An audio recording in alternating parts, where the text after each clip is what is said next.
Hello, it's me, it's Salty. Welcome to another Salty stream. Hello viewers, hello VOD watchers. I'm anticipating a quiet stream today because all of the Australia, or most of the Australia crew are meeting up tonight in Melbourne. So I am online and they are all offline. So yeah, I'm anticipating quiet stream. That's fine. I don't mind quiet stream. I'm going to be reading Cloud of Sparrows again. Book. Last week we were nearly finished a chapter. It was a very long chapter. It was going way longer than I wanted for the stream to go. And but I finished off at a kind of a pivotal point in the chapter. So basically we're getting towards the end of the book now. Hello, Ferret King. How are you doing? Hope your morning's going well. So yeah, we finished off at a pivotal point in the chapter. Probably should tell you how my weekend went first, but that's okay. It was a long chapter, chapter 14, very long chapter. So basically, it's kind of the... You've got coffee? Oh, that's good. It's kind of the climax of the story in a way. Basically, the guy, Kawakami, who is the head of the Shogun's secret police, is making his move on Genji. And not in a sexy way, it's in an I'm going to destroy your clan kind of way.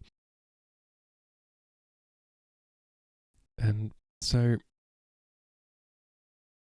the Genji had to... they all arrived at Cloud of Sparrows and they had some time there, and then the Shogun said, I need all the lords to come back to Edo and be in this war council against the outsiders. So Genji set off and was promptly ambushed by Kawakami. And basically,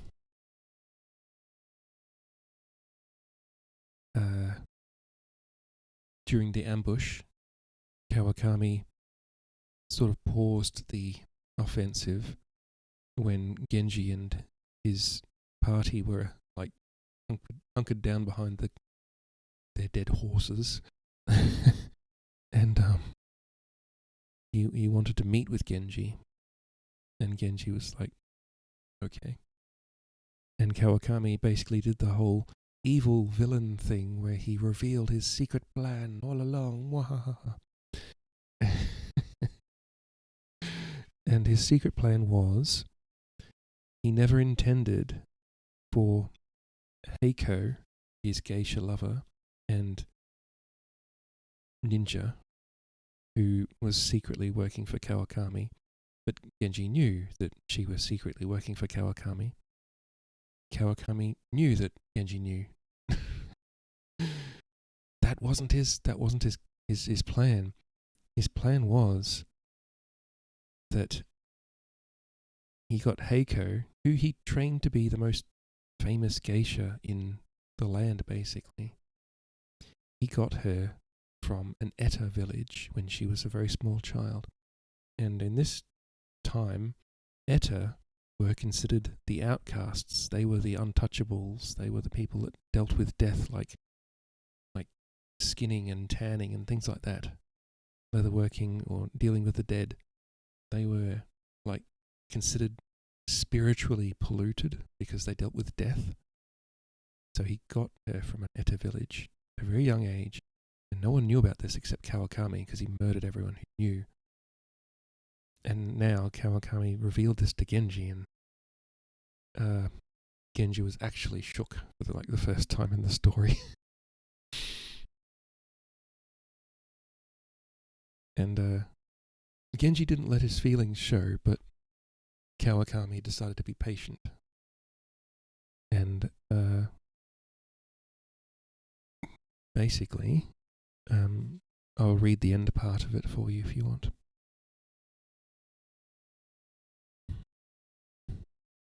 Not really, Genji said.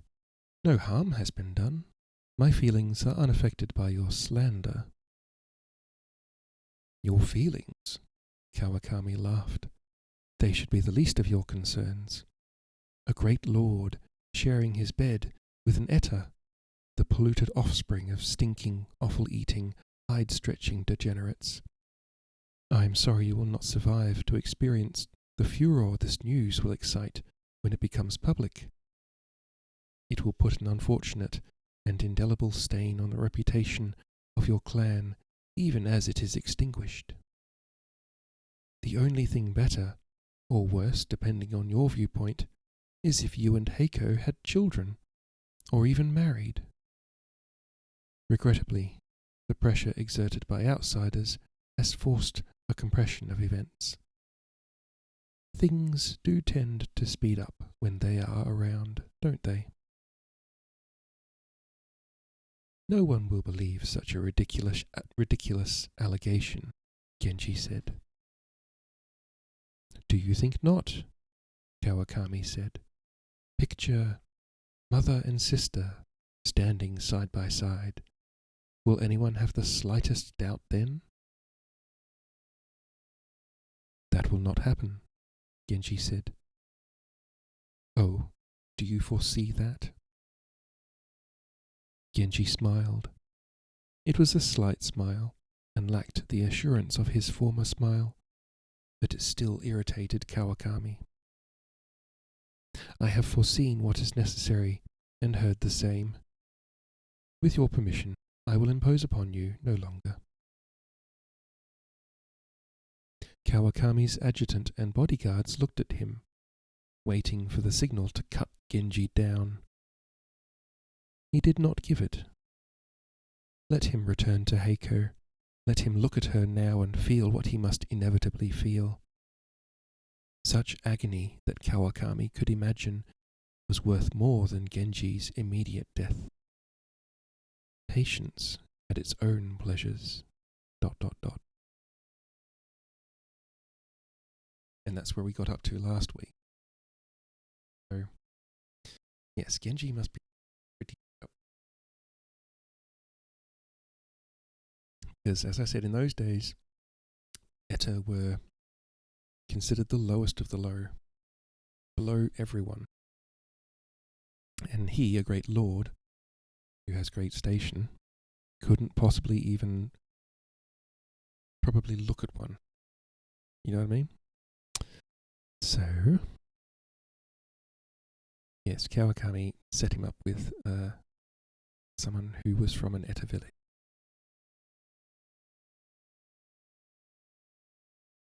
Genji's, I want to say, is progressive for that day and age, 1850, but he's not that progressive.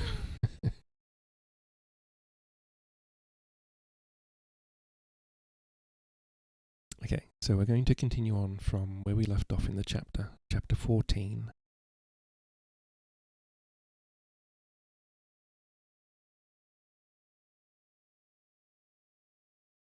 Never more than now did Genji feel the painful limitations of prophecy.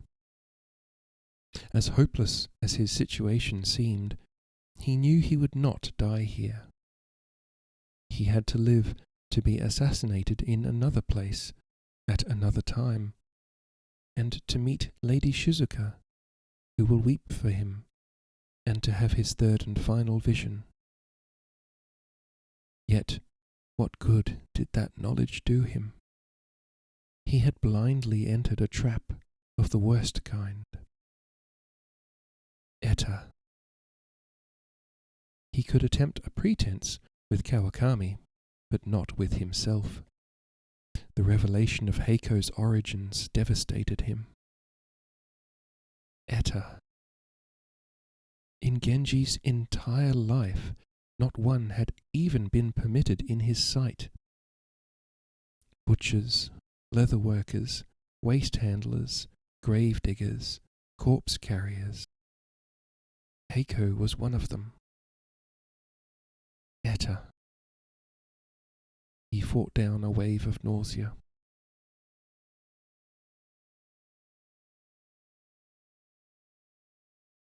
"My lord, are you unwell?" Since Genji's return, Hide had waited patiently for his lord to break his silence. Only concern that he might have been poisoned by the treacherous Kawakami made Hide speak first. "I have bad news," Genji said.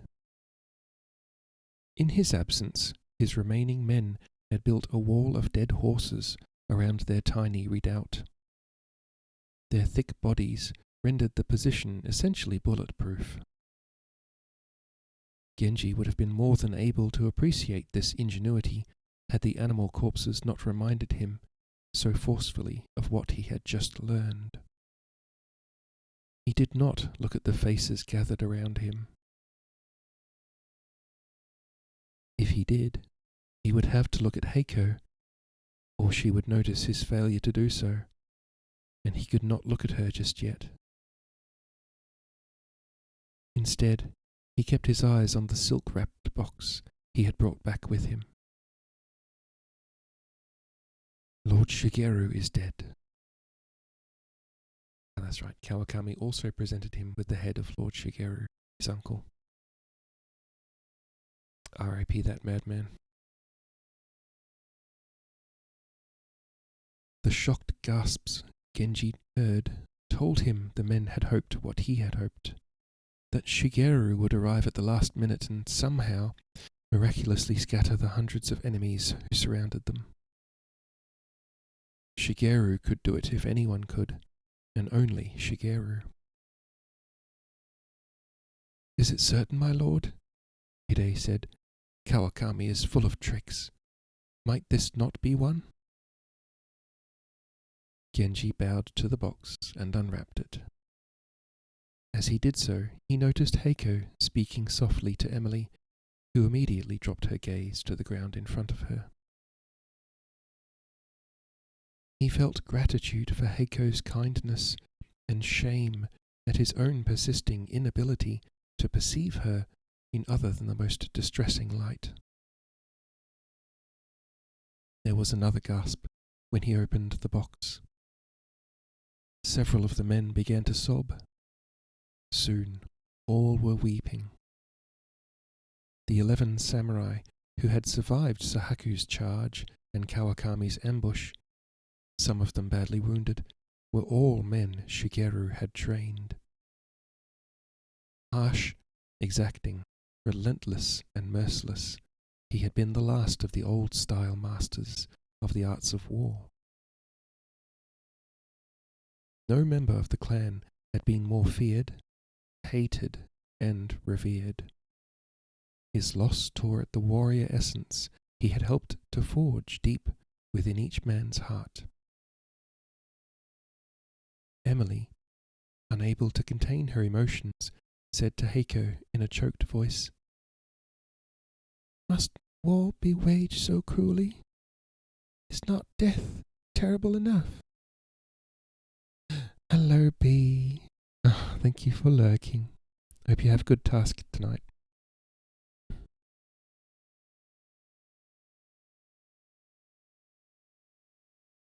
"Death is not terrible at all," Heiko said. "Only dishonor is terrible. For Lord Kawakami to present Lord Shigeru's head to his own clan is an insult of the worst kind." Real heck and easy, yay. "That is what these men mourn, their failure to defend Lord Shigeru from such shame. It is their own dishonor they feel most keenly." Stark had pulled his saddlebags during the lull. He had loaded 2 6-shooters, 40 bullets for the 44 and 18 for the 32. When nightfall came, he would break for the walls of the monastery. With luck, he'd survive to reach it, and inside, he'd find Ethan Cruz and kill him. He hoped the explosion hadn't already done it. Okay, B. Hi, Everest. Thank you for the pets. I missed them.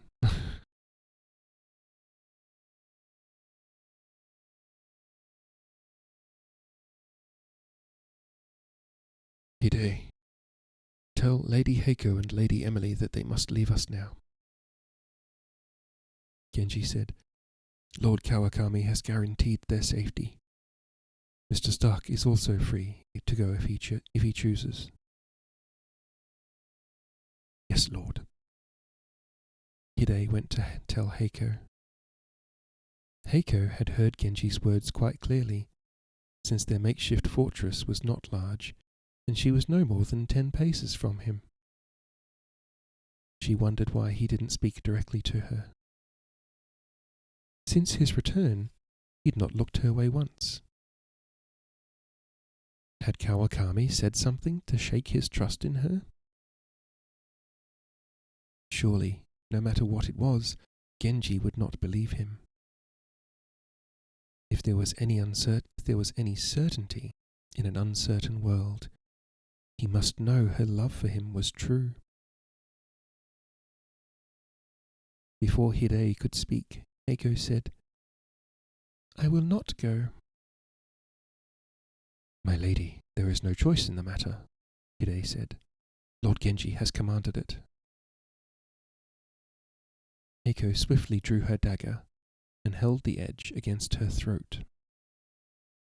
One swift stroke would open her jugular vein. She said again, I will not go. Emily said aghast, Heiko! But Heiko ignored her. Stark, who was directly behind her, thought of seizing her arm. As soon as he thought of it, her head shifted in a way that made him give up the idea. She was ready for it, and he wouldn't be in time. Hide looked at Genji. My lord. Genji knew Kawakami would not kill Heiko if he could help it. She would be displayed along with her relatives as final proof of his greatest triumph. Her humiliation would be more grievous than Genji's death. He could spare her that agony simply by insisting that she leave. He had no doubt she would slit her throat without a heartbeat's hesitation. But he couldn't do it. Whatever else he felt about her, he also loved her. He could not be the instrument of her death. There was still hope. His vision promised life. Perhaps, in securing it, Heiko could be protected. Genji finally looked at her. He bowed deeply to her. I hope I prove worthy of such loyal attachment. Heiko lowered the dagger. She returned his bow and said, The attachment does not depend on worth or loyalty, my lord. Despite himself, Genji laughed. So unconditional. Then my debt to you is great indeed. Yes, Heiko said, in a very geisha-like way. How will you ever repay it? Now the men laughed too. Yeah, I know, right, P? Now the men laughed too. Lord and lady behaved in an utterly unworried manner. How could they themselves act otherwise? Tears were wiped away. Emily said, Heiko, what were you doing? Making a demonstration, Heiko said. Sometimes words are not effective with samurai. Genji said, Emily, Matthew, you are free to go. My adversary will not harm you. Free to go where? Stark said. No doubt he will conduct you safely to the American consul's residence in Edo. You will be able to board the next ship for America. America's not my destination, Stark said. He gestured toward Mushindo Monastery with his 44. That is. Emily said, I believe I've already told you, Lord Genji. My mission is here in Japan. We are surrounded by several hundred men, Genji said, who will try their best to kill us with guns and swords in a very few minutes. Do you really want to be here, then? I will be where God chooses, Emily said.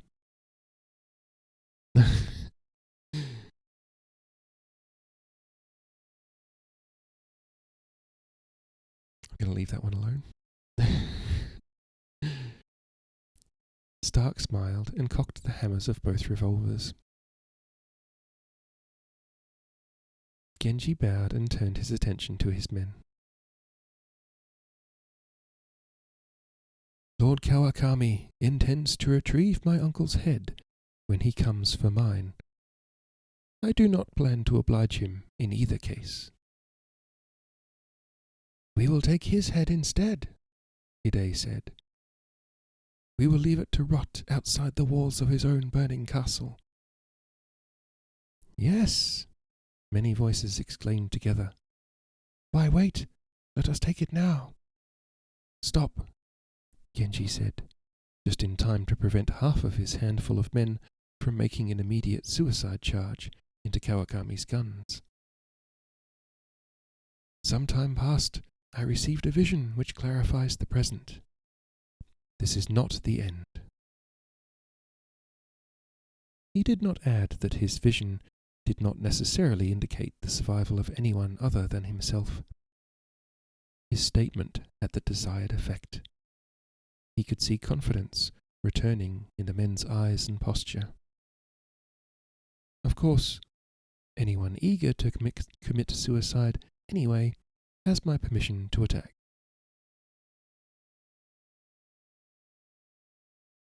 Whether a coincidence of timing or brought on by Kawakami's anger at hearing such good cheer among the doomed, the surrounding guns opened fire.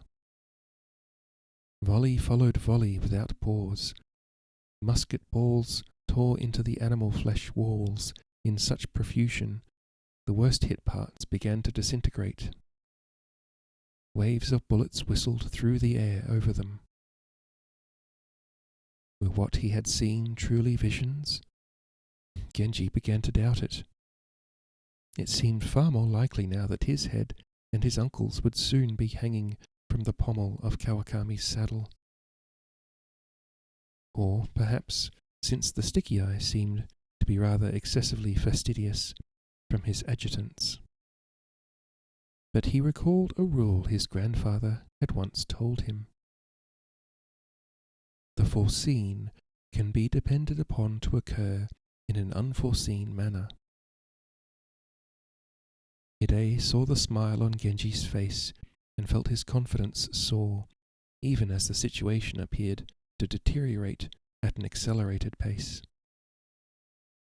Most of the horses, ripped apart by musket balls, began to fall apart and liquefy.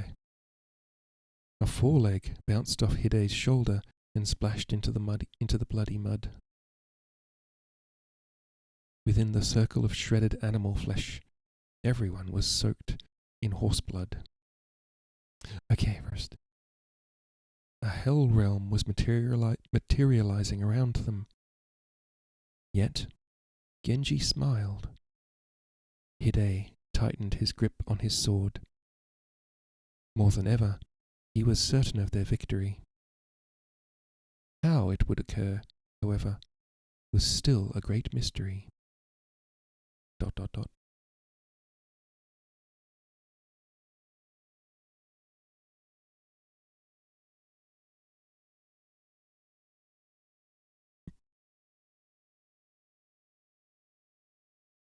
If possible, Kawakami told his adjutant, take Genji and Heiko alive. In any case, do not damage the lady's face. Yes, Lord, but they may both be dead already, and their faces destroyed as well. We have fired many hundreds of bullets at them. All we have done is kill the same horses over and over again, Kawakami said. They're waiting for us to go and get them. Then they'll fight. Put down the guns and go in with swords. Yes, Lord. Wait. Have your 10 best shots retain their guns. Assign them to shoot the outsider with the guns as soon as he shows himself. Yes, Lord. Kawakami watched from a safe distance as always. His men stacked muskets and drew swords. Once they would have been eager to do it. No longer. Now they believed in the superiority of guns. So did Kawakami. Not because his 600 guns had prevailed against the 10 or 20 swords on Genji's side. That proved nothing. But because guns had killed the invincible Shigeru with ease. A single farm boy with a musket could have done it. With 2 weeks of training, a peasant with a gun could defeat a samurai who had spent years honing his skill with a sword. There was no argument against it except historical inertia. New tactics still remained to be developed, or learned from the outsiders. It took no great insight to use guns in defense of a position, or in ambush. Attack was still problematic, especially against an opponent similarly armed. The need to stop and reload seemed an insurmountable obstacle to a sustained offense. How did the outsiders do it? Kawakami was determined to learn. When he was finished with Genji, he would turn his full attention to gunnery and its strategies. Perhaps there was a master among the outsiders akin to Sun Tzu. If so, Kawakami would study his version of the art of war. The Tokugawa grip on the shogunate was weakening. It would soon be wrested from them, but not in the ancient manner, by samurai with swords. The new shogun would take power with guns. He could be the one. Why not? If the old rules no longer applied to war, they would not long apply to hierarchical precedents. Lineage would matter far less than firepower. Guns. He needed more guns. Better guns. Bigger ones. Cannons. Warships. Wait. It wouldn't do to get ahead of himself. First, Genji. Kawakami moved forward, but with caution. Genji's men, few as they were, also had muskets. How tragic if he were shot dead at the moment of his greatest triumph. He was careful to keep a protective screen of trees between himself and the enemy.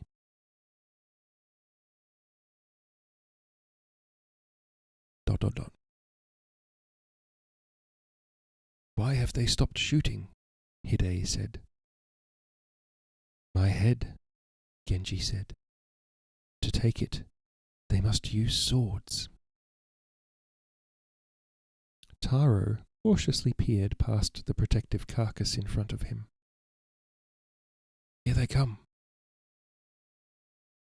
Genji looked at his men. Every one of them held a sword.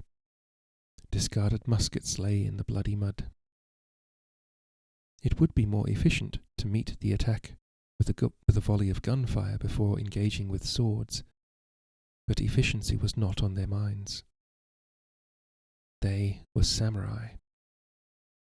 At the decisive moment of life and death, only a sword would do. Genji drew his own sword.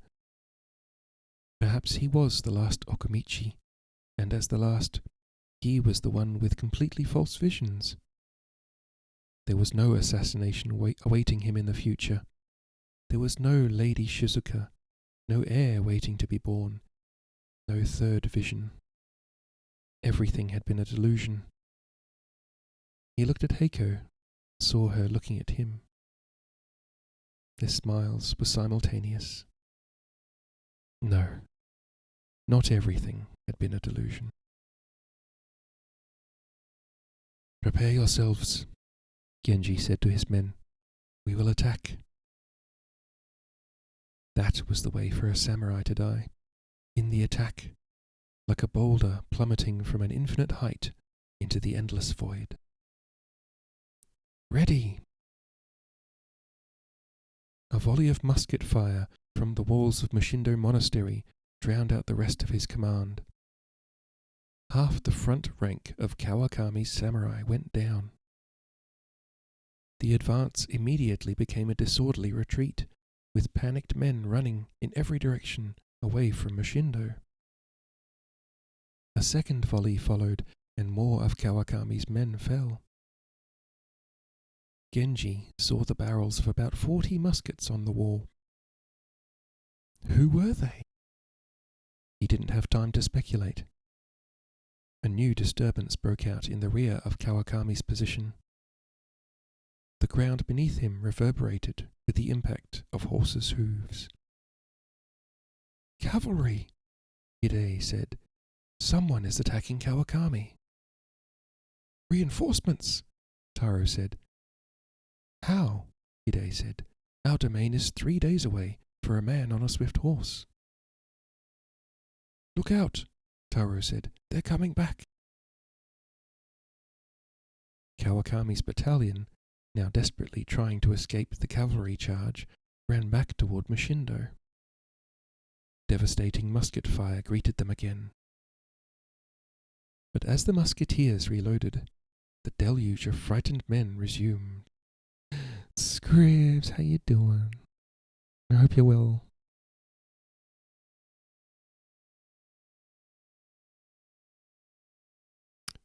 But as the musketeers reloaded, the deluge of frightened men resumed. Genji and his few samurai had to fight desperately to keep from being overrun. Blades flashed in every direction. The blood of dying men and dead horses mingled in the mud. Genji heard Stark's gun fire 12 times, then no more. There was no time to reload. Stark picked up a sword, held it with both hands, and swung it like an axe, gouging bodies, shattering skulls, and chopping off limbs. Could be better, but you're seeing a doctor today, thankfully. Oh, I'm alright, thanks. Having a slow day.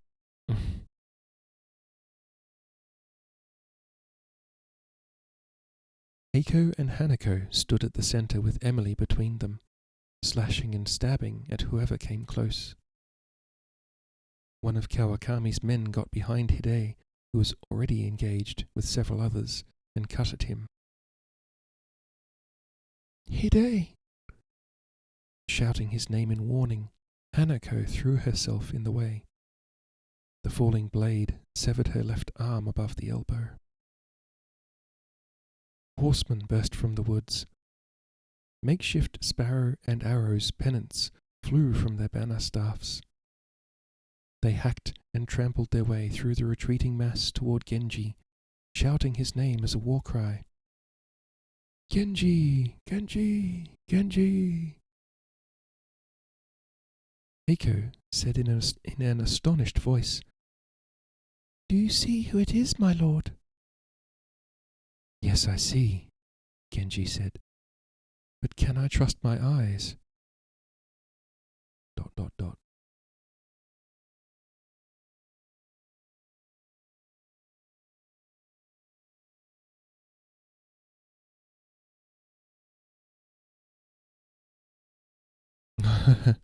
That's alright, Scribs. I don't mind uneventful. Uneventful's kind of my jam. How far into the book am I? I'm nearly finished the book, actually. I got this much left to go. This is pretty much the climax of the book. They're surrounded by Genji's enemy, Kawakami.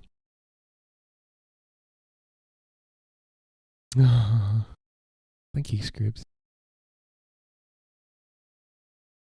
Okay, now we go back to Kawakami's point of view. I ordered an end to the shooting, Kawakami said angrily. Those were not our guns, my lord. The shots came from within the monastery. Impossible. Anyone there would have been killed in the explosion. Perhaps more of Lord Genji's men have since arrived.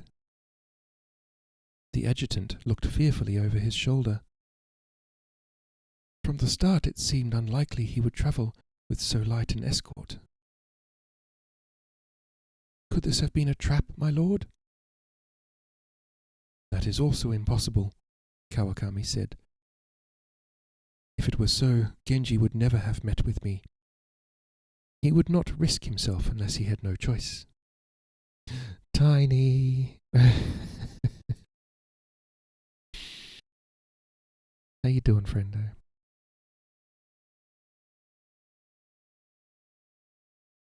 Kawakami could see his men retreating from the monastery toward him, and in rapidly worsening disorder. Our forces appear to be moving in the wrong direction. The unexpected gunfire has caused some confusion, the adjutant said. Then go forward and restore order. Yes, lord. But the adjutant did nothing to urge his horse forward. Kawakami was about to unleash a torrent of invective,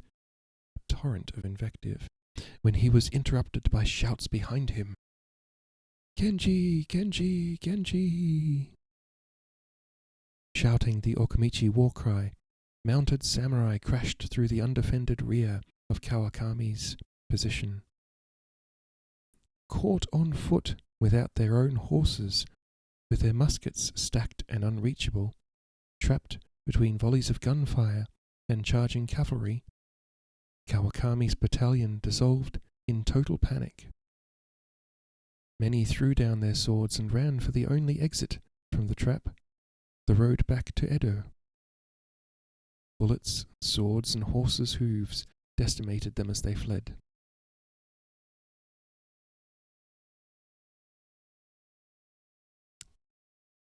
I'm pedantic, so I'm like, is that the actual... do they mean the literal version of decimation or the literary one?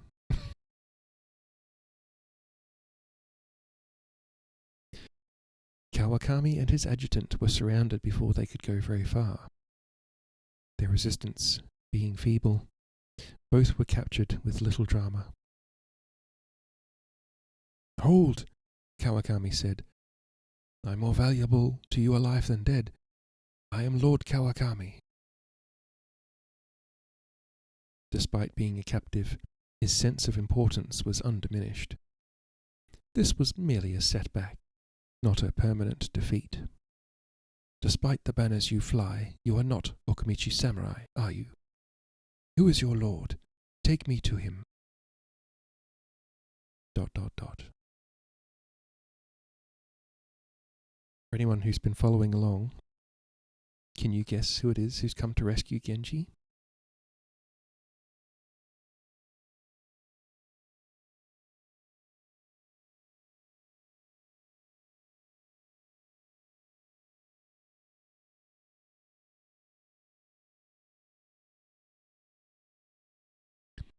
Yes, it's Tiny, exactly.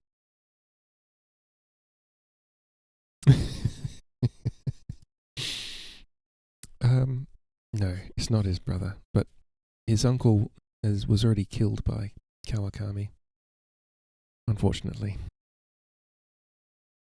Lord Shigeru ran into the same ambush that Genji ran into. And they basically shot Shigeru. Because Shigeru was a master of the old school two swords, and he could do nothing against 100 guns. So, yeah. So anyway. Now, a new... I'll read on. New scene. For 15 years, Mukai had been a loyal, subservient assistant chief of the shogun's secret police. Right, yeah, no scripts. He did what his lord Kawakami told him to do, without much concern about the frequent anguish and very occasional satisfaction his work produced. The purpose of life was not to seek particular joys after all, but to venerate and obey those above, and to command and discipline those below. Almost too late, he had learned that such an existence was not life, but no more than living death. This was life. The raw animal power of a charging war horse beneath him was nothing compared to the vital energy surging through his own being. Genji! Genji! Genji! Electrified by an almost painful ecstasy, Mukai felt himself to be the living embodiment of the lightning god as he led the charge to Genji's rescue. His love had showed him possibilities he had never before dared to imagine. Acting on his love had liberated him forever. The happiness he felt was selfish, personal, utterly pure. He had no thought of duty, family, place, history, tradition, obligation, face, or shame. There was nothing in him but his love, and there was no world except the unity of himself and Genji. 180 loyal retainers had followed him in the desperate ride from his tiny northern domain. They had been convinced to do so by Lord Genji's prophecy of certain victory. Genji had not, to Mukai's knowledge, made such a prophecy. Mukai had simply lied, and lied extremely well. Love had mysteriously given him the eloquence he needed. His retainers, so used to a clumsy, self-effacing, tongue-tied lord, were amazed into belief and obedience. Now the sparrow and arrow's banner flying over him, as in his dreams, Mukai was beyond fear and hope, life and death, past and future. He struck at the men obstructing his path with joyous abandon. Genji! He shouted the name of his love, a declaration, a battle cry, a sacred mantra. Mad with fear of flying bullets and crashing horses' hooves, many of Kawakami's men tried to find sanctuary within Genji's circle. The press of so many panicky swordsmen threatened to do what Kawakami's planned assault had not. Genji and his companions were on the verge of being overwhelmed. Had he come this far, only to arrive moments too late? Mukai cursed the poor grasp of strategy that failed to tell him where Kawakami would set the ambush. Had he been blessed with a better military mind, he would have known where to go, and would have arrived days ago. He cursed the wretched sense of direction that had led him down one wrong path after another on his way through the mountains. With a better knowledge of the stars, of wind patterns, of the seasonal movement of birds, he would not have lost precious hours going east instead of west. He cursed the 15 years he had spent in windowless interrogation chambers. An active outdoorsman would have known the geography of the region, and this would have remedied any failure of strategic wisdom or directional acuity. No, they could not die apart. Not after love and fate had brought them so close. He broke away from his bodyguards and charged headlong into the swirling mass of men and swords. Genji! Slashing wildly left and right at every head he saw, he forced his way toward Genji's position. The sheer multitude of enemy weapons soon brought down his horse. He barely felt the spear thrusts and sword cuts that tore at his body. Genji. He had to reach Genji. He continued to fight his way forward on foot. Lord Mukai, wait! His retainers struggled to catch up. Genji! Mukai! He leapt over the wall of horses to Genji's side. My lord, he bowed, I have come as I promised. Watch out! Genji used his sword to deflect a blow aimed at Mukai's back. We should dispense with the courtesies for now. Let me just say, I am very surprised and very happy to see you, Mukai. My lord, Mukai said. As love had given him eloquence, now it took it away. My lord. It was all he could say. Genji was drenched in blood from head to toe. Whether it was his own, that of his enemies, or from the shattered remnants of horses, Mukai did not say. Or Mukai could not say. Did it matter? In this doomed and precious moment, together with Genji, fighting at his side against the most impossible of odds, all sense of self and other disappeared. There was neither subject nor object, nor absence of subject and object. There was neither the passage of time nor the absence of its passage. What was within him and what was without? Not only was he unable to find an answer, the question itself was nonsense. My lord. For several desperate moments it seemed the end had come. There were too many of Kawakami's men and too few of Genji's. For every one they cut down, 3 more took their place. Everest. Then, just as the ring of swords began to close around them for the final time, another volley of musket fire came from the walls, and all resistance collapsed.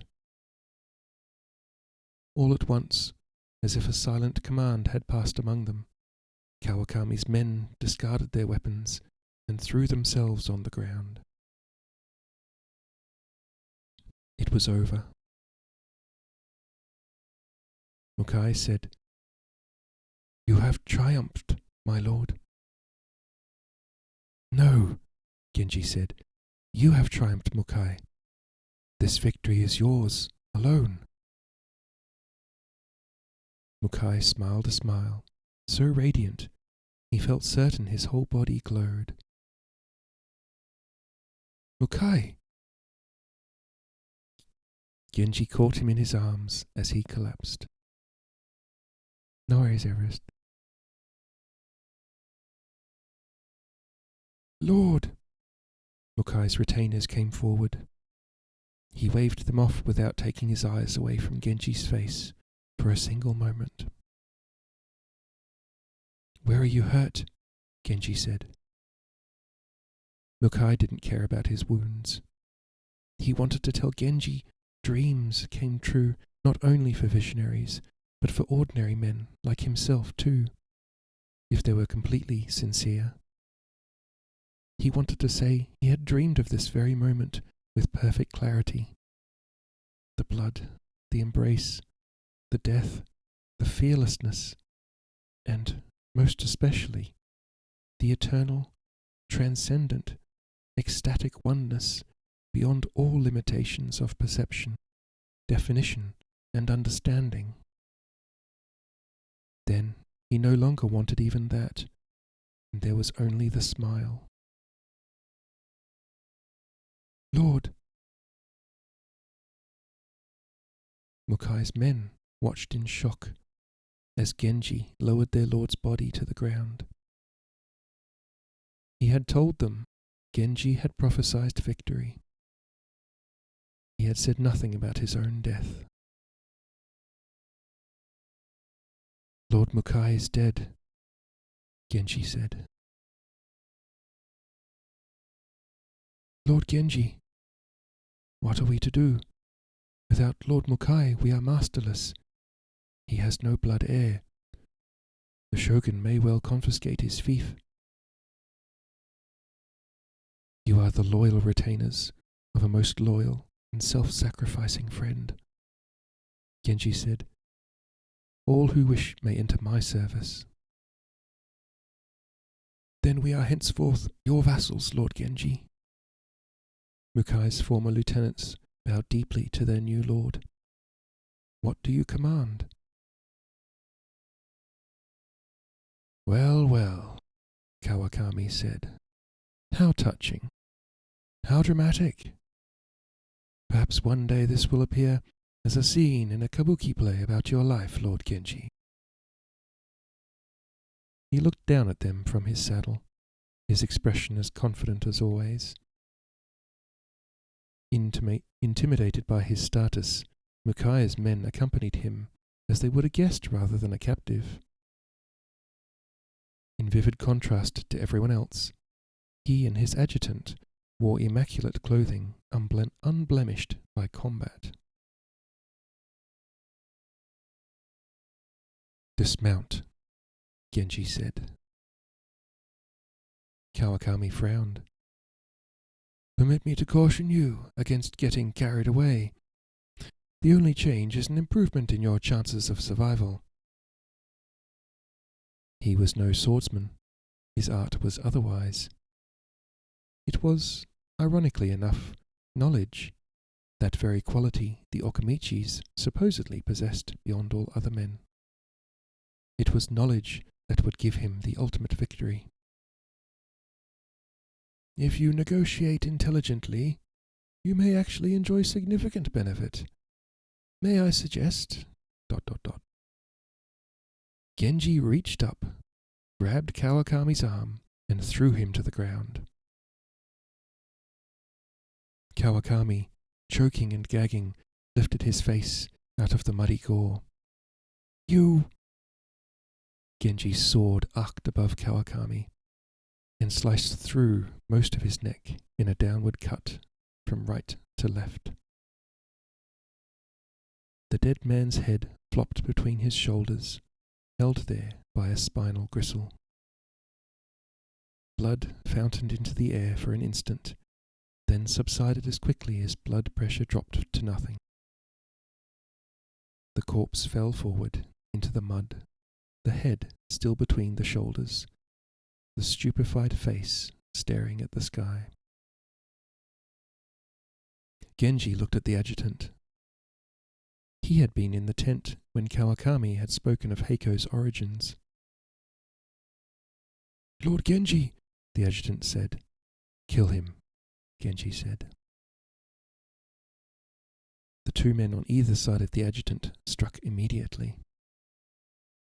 The corpse struck the ground in 3 pieces: head, right shoulder, and the rest. Genji looked at the cowering prisoners, perhaps 300 in number. They were rank-and-file samurai, unlikely to have been privy to any important information. Kawakami had always been fascinated by knowing what others did not. He could not enjoy that advantage by sharing with many. The adjutant knew. Probably Mukai had also known. Who else? His wife? His concubines? Other geisha? Even if he went on a countrywide killing spree, he couldn't be sure of eliminating every possibility. With Kawakami gone, it might not be necessary. Few would dare bring forth such outrageous allegations without supporting evidence. That, of course, was the key, the supporting evidence. Genji said, "Check the monastery for more explosives. Once it is clear, prepare the bath." "What of the prisoners, Lord?" "Release them, without their weapons." "Yes, Lord." He would deal with the evidence as soon as he could. First, he had a meeting with the shogun to attend. ...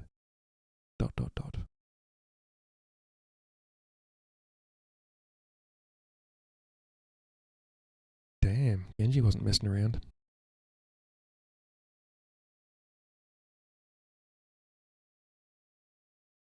Poor Mukai. All he wanted to do was show how much... You are my favorite creation. Boyo! Jimmy. Dangerous gag me. Oh my goodness. How you doing, Jimmy? I was just saying that all Mukai wanted to do was show Genji how much he loved him.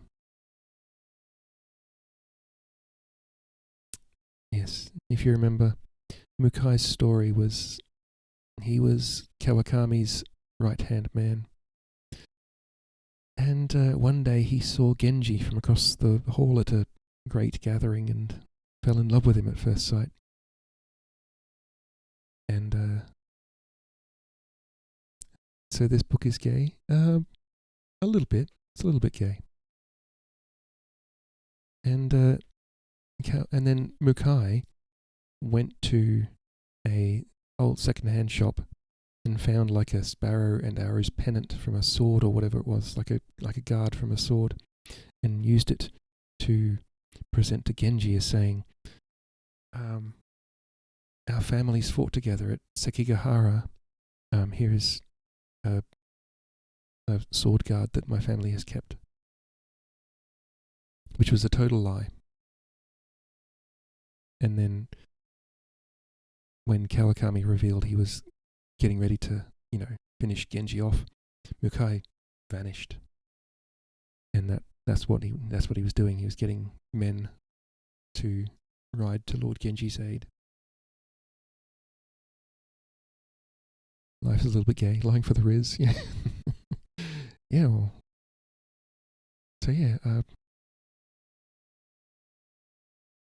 I do feel sorry for Mukai. He realized what was most important in life, and then, yeah, he did. It could have been worse. He could have lived his life doing what he was doing and not acting on what he truly wanted. Thank you, Timoid.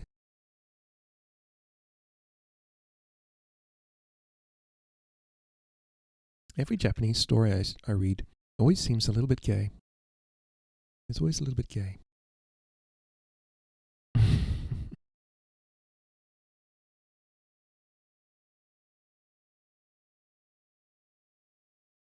But Mukai got what he wanted, which was to die in Genji's arms. How's things? Things are okay. Things are good. Just having I thought it was going to be a quiet stream because, everyone's in Melbourne.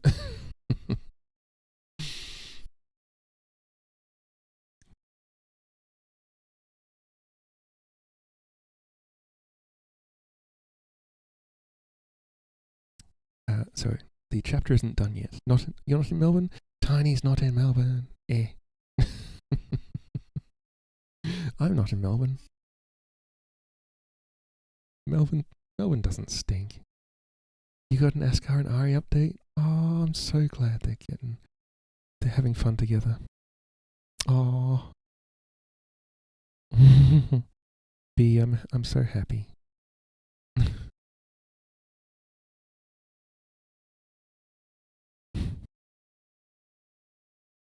Smushed.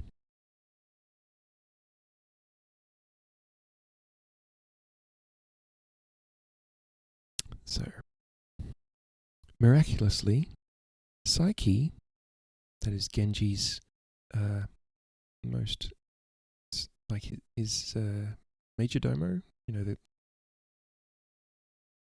person who takes care of the households that he's at. Yeah, anyway, Psyche had not been killed by the massive explosion inside the monastery.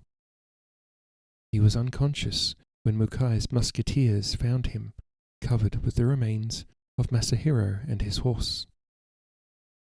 He was groggy as he lay on the litter, bearing him toward Edo. His ears were still ringing, and he couldn't hear anything else. But what bothered him most was that he had missed Kawakami's decapitation. That he would have liked to see. When his hearing was restored, he would ask Hide for a detailed report. ...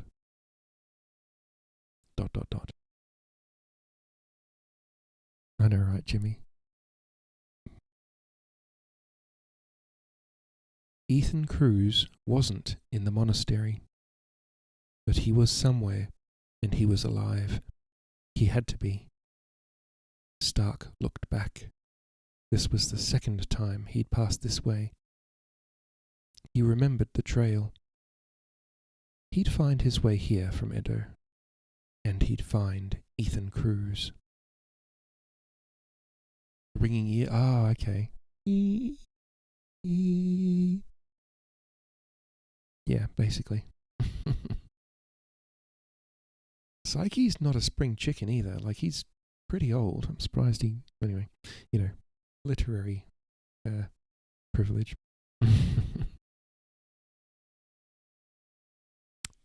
Emily didn't feel the saddle under her. Oh my god, poor Emily. She hardly felt her own body. Though her eyes were open, nothing she saw made any impression upon her mind. She was in shock. So much blood, so much death.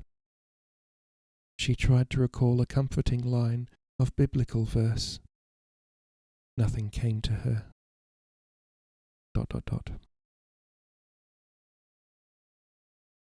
In that moment, when it had seemed they would all die, Genji's eyes had met hers, and he had smiled at her in his familiar way.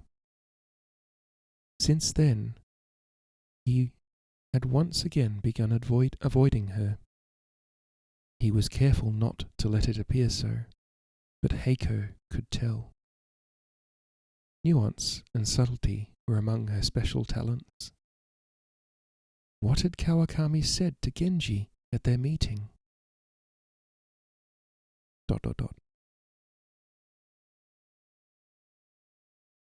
Hanako looked up at Hide from the litter where she lay. She was very proud of him. With every crisis, he matured further, grew braver, became more focused. Even his posture astride his horse was changed. He was well on the way to becoming the fine samurai she had always known he could be. All he lacked was a wife appropriate to his station in life. She said, "I release you from our marriage," and turned her head away. No tears flowed from her eyes, and she controlled her breathing so as not to give the appearance of distress. Hide said to Taro, who rode alongside him, "She is delirious." Hanako said, "I am no longer fit to be your wife." Taro said to Hide, "Yes, delirium without a doubt. Even the mightiest of warriors, suffering grievous injury, sometimes babble nonsense in the aftermath. Blood loss and shock, I believe, are the causes." Hanako said, "You need a life companion who is unmaimed, who can walk behind you without bringing you shame and derision? Whatever." Hide and Taro continued to ignore her. Hide said, "Did you see her fling herself beneath the sword?" "Magnificent," Taro said. I have seen such actions in kabuki plays, never in real life. Whenever I see her empty sleeve, Hide said, I will remember with deep gratitude what it cost her to save my life. I cannot hold a tray, Hanako said, nor properly hold a teapot or sake flask. Who can stand to be served by a cripple with only one arm? Fortunately, she still has her sword arm, Taro said. Who knows when you will once again need her at your side? True, Hide said, and one arm is more than sufficient to hold an infant to her breast, or the hand of a child as it learns how to walk. Hanako could restrain herself no longer. She trembled with emotion. Hot tears of love and gratitude spilled from her eyes in great profusion. She wanted to thank Hide for his steadfastness, but words could not find their way past her sobs. Taro excused himself with a bow and rode to the rear. There, among Mokai's former vassals, he too gave way to uncontrolled tears. For once, Hide remained dry-eyed. With the steely self-control he had learned in combat, he allowed no tears to fall, no cries to rack his body. His sorrow for Hanako's injury was profound, but it was nothing compared to the respect he had for her samurai-like courage and the ever-growing love he felt. The rigour of war and the joy of love. Truly they were one, not two. Hide sat erect in the saddle and rode toward Edo. End of chapter 14. Chapter 15 is called El Paso.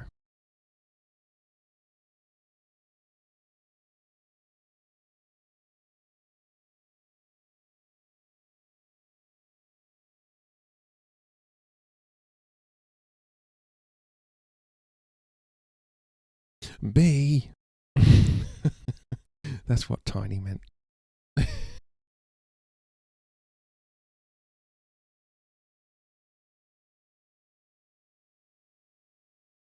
This book, yeah.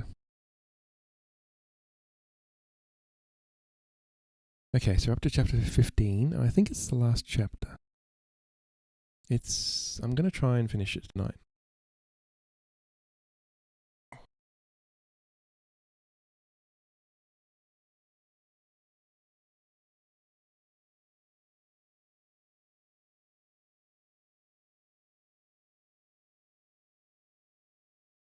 How do I get one of those cute doodads on the screen? Okay.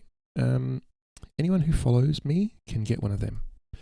So if you're following me, you can have one. And you basically go to...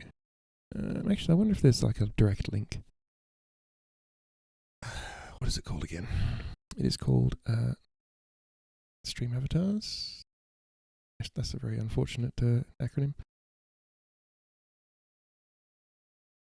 There we go.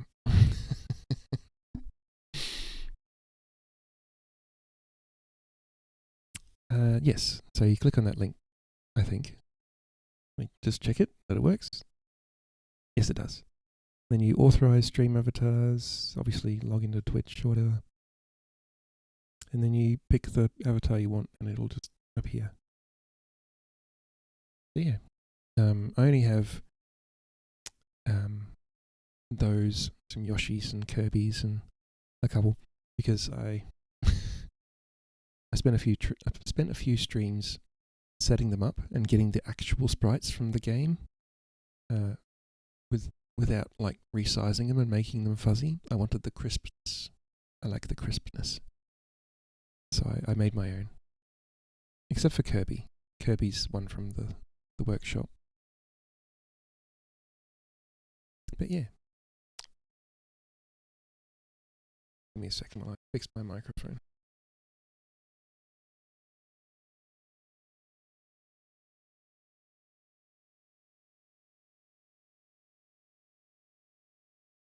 stupid cheap thing. Okay. This microphone arm was $15 on special a few years ago.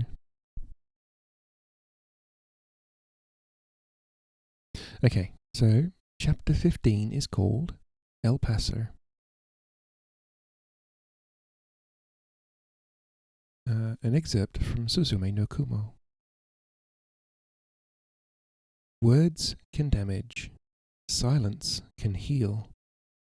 Knowing when to speak and when not to speak is the wisdom of sages. Knowledge can hinder. Ignorance can liberate. Knowing when to know and when not to know is the wisdom of prophets. Unimpeded by words, silence, knowledge, or ignorance, a fluent blade cuts cleanly. This is the wisdom of warriors. Suzume no Kumo, 1434. Kawakami forgot that.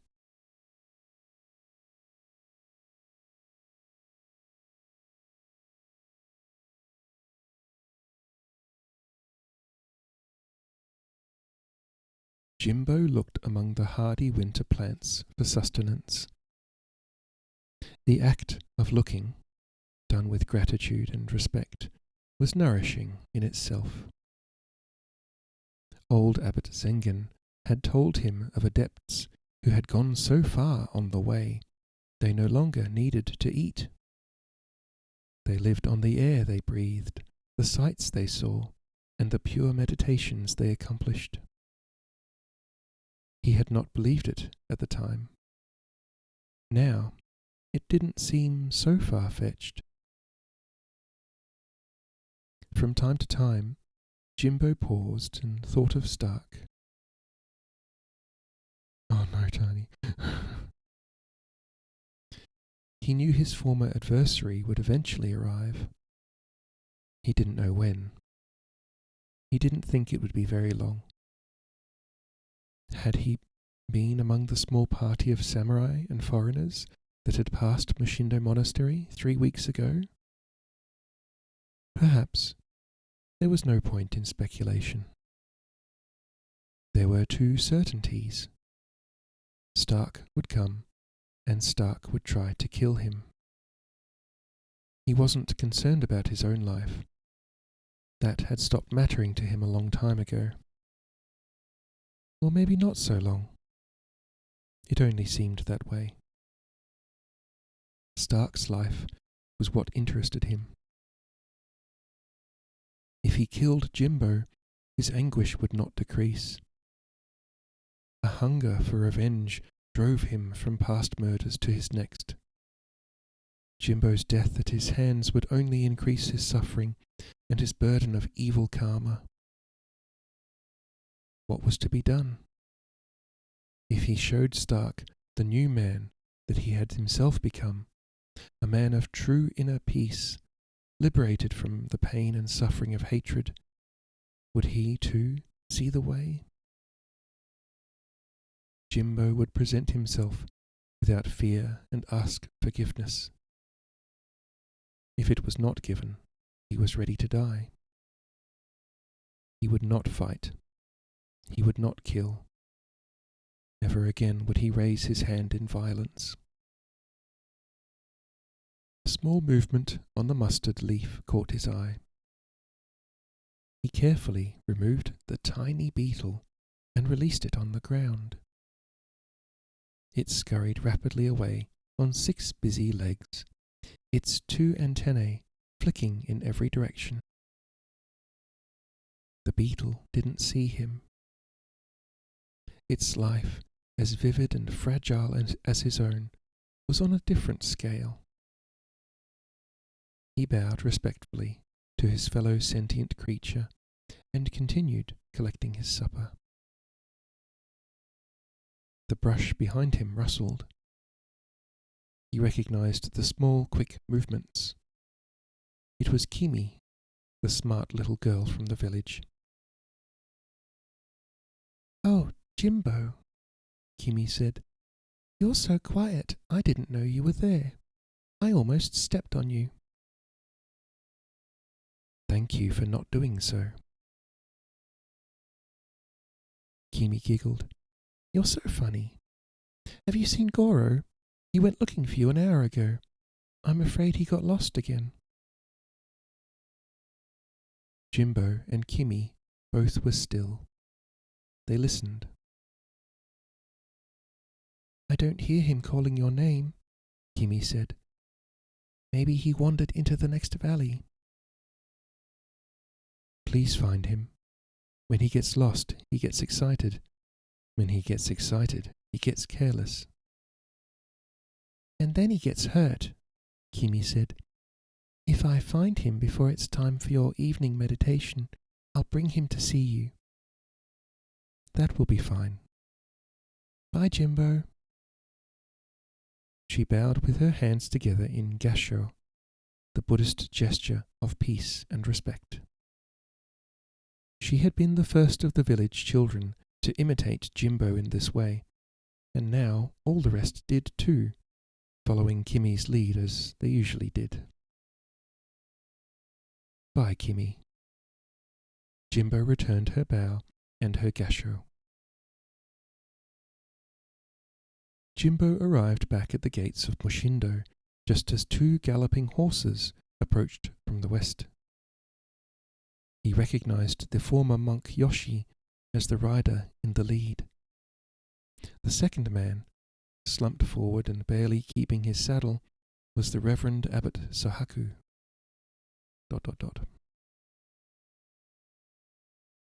Both men were badly wounded, Sahaku more seriously than Yoshi.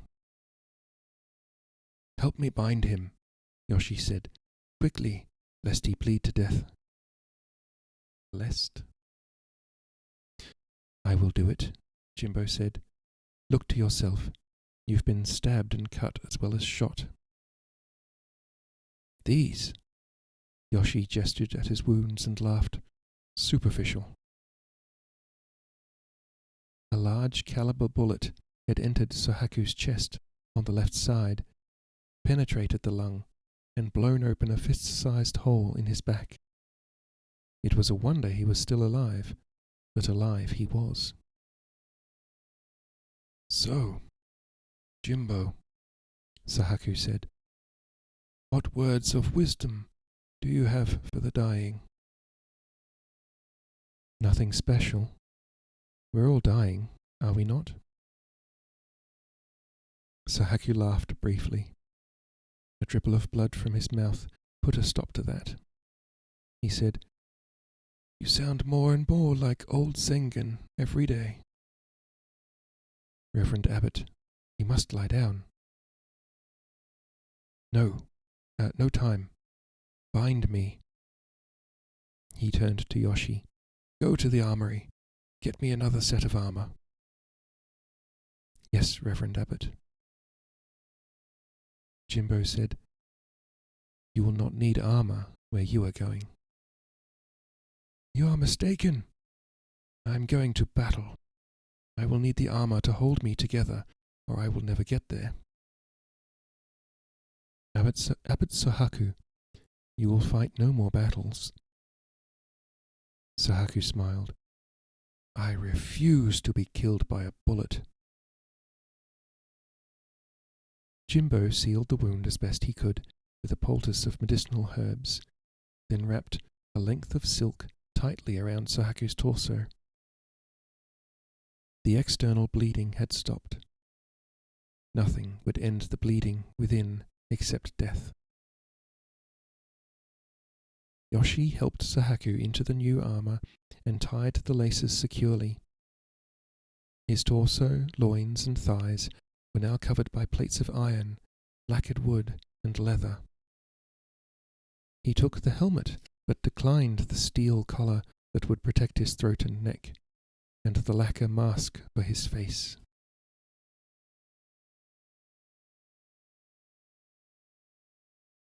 Reverend Abbot, Yoshi said, you risk decapitation. Who do you think is coming after us? Lord Shigeru, without a doubt, Yoshi said. At my best, with the wind and light in my favour, and every god smiling on me, could I defeat him? Under those conditions, perhaps. And wounded as I am, what are my chances? None, Reverend Abbot. Exactly. So I prefer to give him the opportunity for a clean strike. Jimbo said, Go or stay. Death is the result. So stay and die in peace. At the end, all my debts have come down to a single one. What I owe Lord Genji, what I owe my ancestors, what I owe myself are the same. Death in battle. Sahaku bent his leg into the angle it would take when he sat in the saddle. Yoshi tied it into that shape with leather straps. He helped Sahaku to his horse and boosted him into the saddle.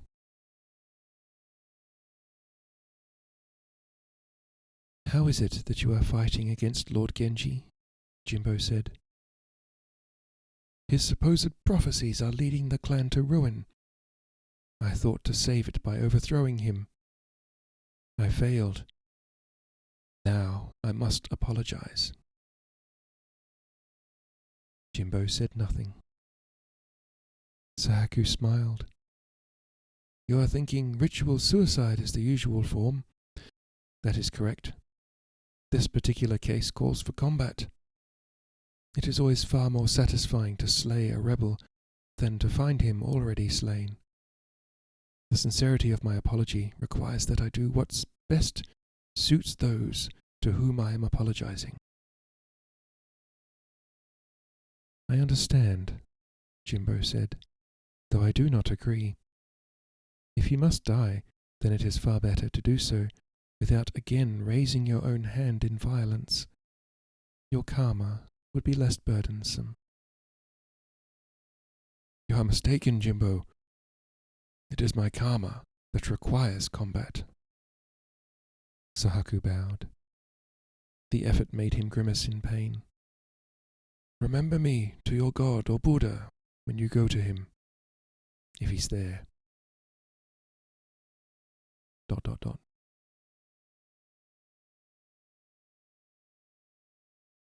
Later. Why are you going to the mountains to meditate? Kimi asked. I thought that was why you have a meditation hall. Jimbo, Goro said, smiling happily. For a time, I must be away from everyone and everything, Jimbo said. Will you be gone long? Jimbo, Jimbo, Jimbo. No, not long. We'll wait for you here. Your parents will miss you. Kimi laughed. My parents have 11 children, silly. Then I will see you when I return, Jimbo said. He bowed, his hands in gasho. Kimi did the same. Jimbo, Jimbo, Jimbo, Goro said. The mountain hut Jimbo used for solitary meditation was less a structure than a suggestion of one. It was made of old branches loosely tied together.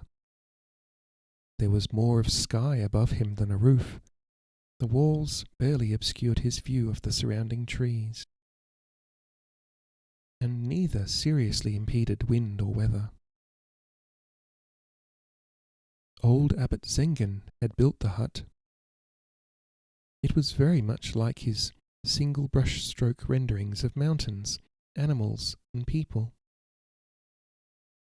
What was not there more vividly described the subject than what was. Sahaku's words weighed heavily on Jimbo.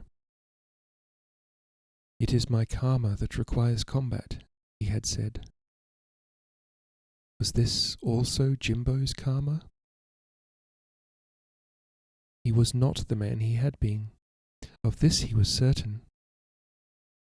Less clear was whether he had completely liberated himself from the past. Had he abandoned all sense of self as he believed? Was he thus acting solely to guide Stark toward his own liberation from anguish?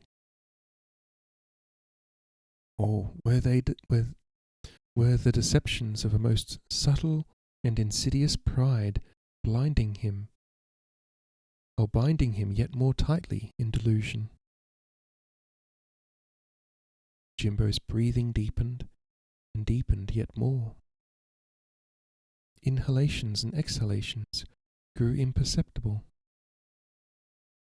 The contents of his mind and the contents of the world were not to be distinguished. He entered the vast emptiness at the same moment it entered him. ... The past. Marianne came out of the cabin with a bright smile on her face, expecting to see Stark. I can't remember what this bit of the book is like, but hopefully it's not graphic. Marianne came out of the cabin with a bright smile on her face, expecting to see Stark. When she saw Cruz, she turned and ran back inside. Cruz grabbed her before she could turn the shotgun on him and hit her in the temple with the barrel of his pistols. The two little girls screamed and held each other.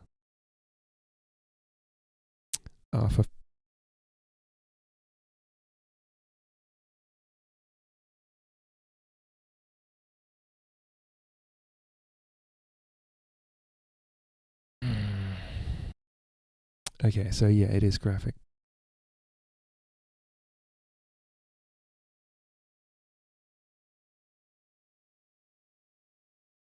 I have a choice to make.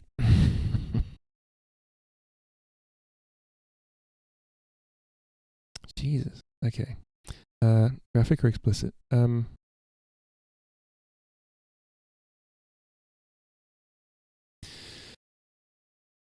Basically what they do to Marianne and her children.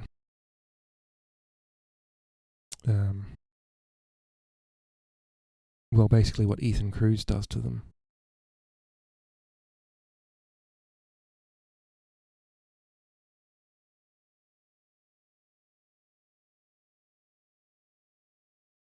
I'm not sure I can actually read this on Twitch.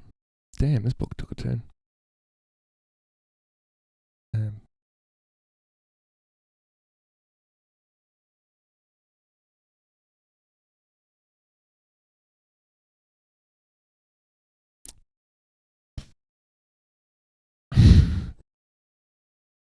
So basically, Ethan does some messed up shit to Marianne and the two girls, and his writing partners are just like, what the fuck?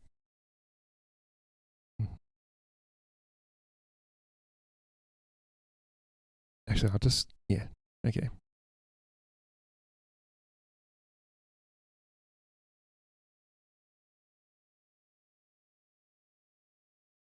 Why do I always pick books where it's like, got sexual assault in? Jesus Christ. Alright.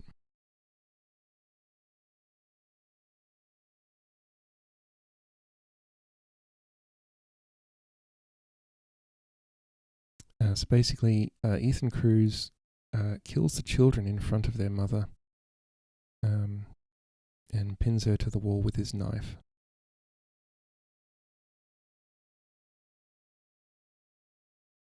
And his posse, as it were, basically can't stand to watch.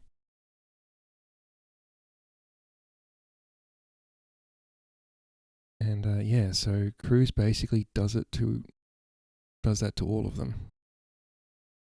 Okay, so it's not. Yeah. Okay, so there's no. He strips them all, but there's no actual you know what I mean. There's no more sexual assault than that. But the rest is just messed up stabbing and stuff. So yeah, that's pretty messed up. I'm going to make an executive decision and say I'm not going to read that particular part of the chapter.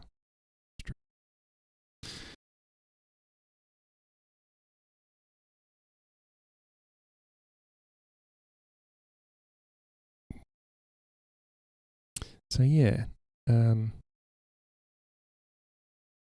I think we can understand better Stark's reasons for relentlessly pursuing this guy.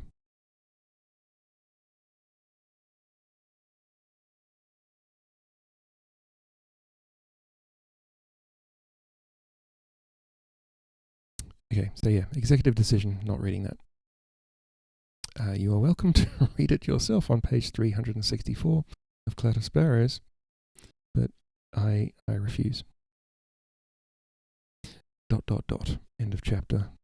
Not end of scene. Back to Jimbo. After all that, Jimbo didn't know how long he'd stayed in meditation. When he opened his eyes, the light was the same as when he'd closed them. A moment had passed, or days. When he moved, the moisture frozen in his clothing crackled. His knees, tight from being bent, ached as he took his legs out of the lotus posture. More than a moment. 2 or 3 days, at least. He left the hut and went to the pile of rocks near the stream bed. During the floods that came every 10 years or so, these rocks were stream bed, too. Now they were dry. Jimbo removed several of them until he saw the oilcloth. He reached in and pulled out the package. Where should he unwrap it? Here, in the open? Back at Mushindo? No, he knew the perfect place. He went back into the hut. In a structure that was more not hut than hut, the man who was more not Ethan Cruz than Ethan Cruz took on the appearance of what he had once been. Here was his hat, crumpled and crushed out of shape. He made a hat block out of twigs and wet the hat with snow melted in his hands. By tomorrow morning, it would look right. Right enough, anyway. Here were his shirt, trousers, jacket, and boots. They smelled of old sweat and mould. He put them on. Here were the barrels and stock of his double-barreled, double-aught shotgun. He reassembled it. In a separate oilcloth were 6 shells. He loaded the shotgun and discarded the spares. He wouldn't need to reload. Here was his holster, and in it the .36 Colt manual cruise, that is, had given him a lifetime ago. You told me you've been herding cattle, boy. Yes, sir, that's what I said. That's what I've been at. Uh-huh. That's what you've been at is what I've heard, and more. Might you have neglected a small detail about your herding? I'm not sure what you mean, sir. You can cut the sir shit, Ethan. The detail, I mean, and you know it, is you've been herding cattle attained by hangable means. They can only hang me once. Highway robbery's hangable, and if they want me for that, I'll come soon enough anyway. And there are those 2 fools I had to shoot in here. That's hangable too. Why, you've grown up to be a rustler, a highway robber, and a fast gun boy. Ethan waited, expecting a lecture. Cruz said, You've done me proud. Make me feel like my life's had some kind of reason after all. Sure don't get any reason-mongering whores, let me tell you. Cruz offered his hand to shake. I'm the father of Ethan Cruz. Well, stepfather. Close enough. Goddamn. Sometimes things turn out all right after all. That night, Cruz gave Ethan the 36 Colt off his own hip. Many favour the 44 Army model. Heavier bullet, surer kill, they reason. But there is a singular virtue to the 36 for a man who has the wherewithal to perfect his aim. It's half a pound lighter than the 44. You can draw it that much faster. One day, when it's the other man down and dying, you'll remember me with a special fondness. Ethan felt his chest tighten. He wanted to tell Cruz he'd remember him with a special fondness. 36 Colt or no 36 Colt, but he didn't. Ethan wasn't a man of many words, so all he said was, "What if you need it? It won't do you any good on my hip." Ethan could see by the smile on Cruz's face and the wetness that sprang up in his eyes that he took his meaning without it being said. Cruz was the man of many words that Ethan wasn't, but on this occasion he didn't discourse on it as he might have. In fact, he didn't say anything at all for a while. He just sat there smiling. Then he said, "Need it for what? I'm not getting into any gunfights." Cruz showed him his derringer. "This is more than enough for this old gambling whoremonger. Any shooting to be done at range so close, it'd be no range at all. ...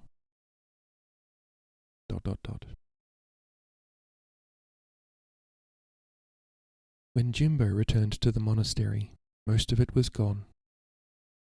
Charred ruins lined a huge pit where the meditation hall had been. The ashes of funeral pyres were everywhere. All that remained intact were the outer walls, the bathhouse, the abbot's solitary meditation room, and the temporary prison hut Sahaku's men had constructed for Shigeru. Most of the village children seemed to be here, playing in the wreckage and speculating on the bits and pieces they found. "Look, here's someone's forearm bone. No, it's not. It's just a piece of wood. Arm. See? The knob at the end. Horrible. Throw it away. Be careful. Here comes an outsider. That's the one who was with Lord Genji. The one with the 2 guns. It isn't him. It's another. Run, he's going to kill us." "Jimbo," Goro said, smiling and shuffling forward. "Jimbo, Jimbo." "No, Goro, don't. It's not Jimbo. Come away quickly." Kimi said, "It is Jimbo." She went running up to him, her eyes wide with surprise. "Why are you dressed like that?" "I have to do something I can't do in the other clothes." He looked at the pit. It looked like all the powder in the adjacent armory had exploded at once. What happened?" "There was a great battle while you were gone. Hundreds of samurai died. Lord Genji was trapped.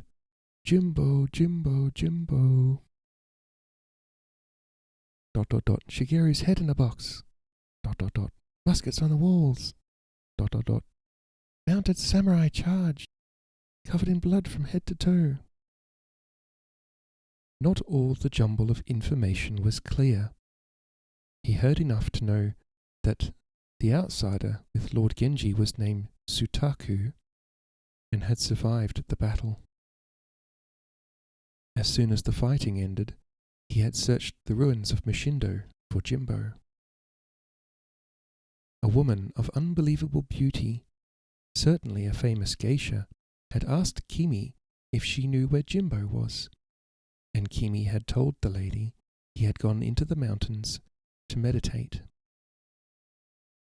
The lady had then spoken to Sutaku in his own language. Kimi didn't know what she had said.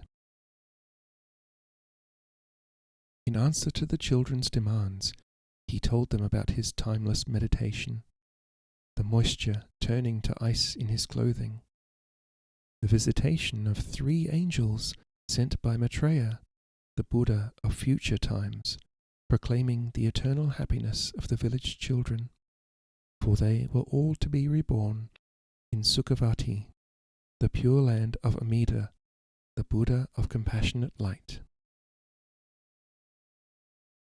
That night, after the children were gone, he walked through the altered grounds of the monastery. Stark had been here. He would be back. Was Jimbo a better gunfighter than Stark? Once, maybe. Not now. He hadn't been practicing, and Stark certainly had. Stark would drop him before he had his gun clear of his holster. That would be too easy. Jimbo would take him from ambush.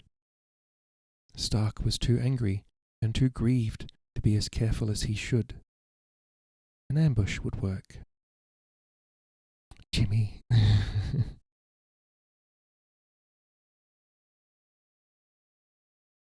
It was some days back in Edo. Going back.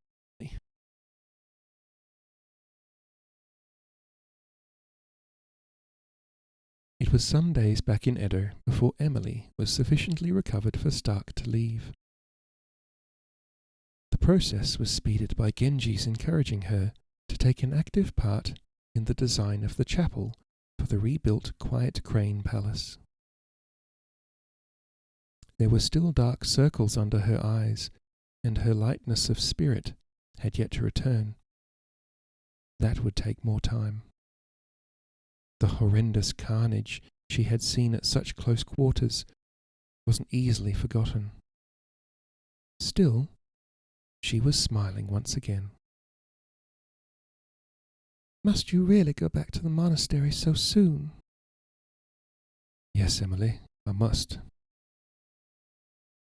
She looked at the 44 on his hip and the 32 tucked into his belt, and didn't ask any other questions. You'll come back? Except that question. I intend to. Emily suddenly put her arms around him and hugged him tightly. He could feel her tears on his neck.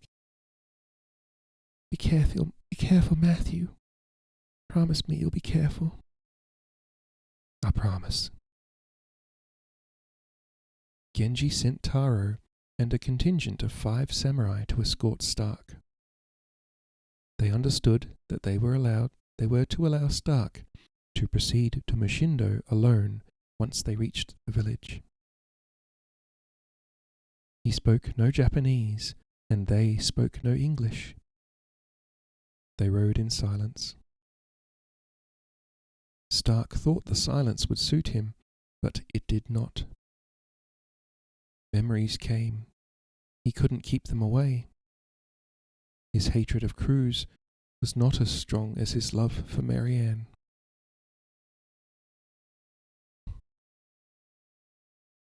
Marianne said, "This is the happiest day of my life, Matthew. I swear it is." "Mine too," he said.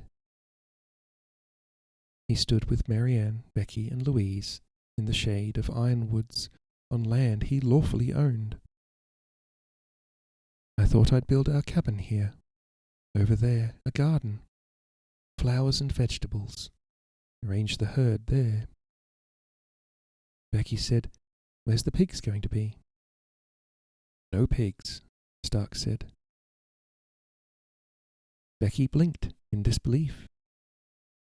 "No pigs," she said to Louise. "No pigs," Louise said.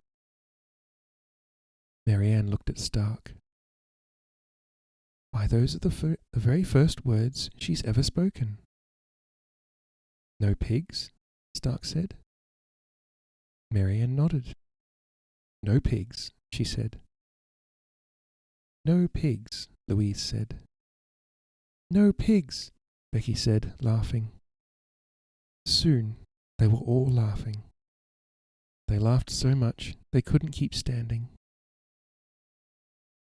Later, they all sat under the ironwoods and just smiled and smiled.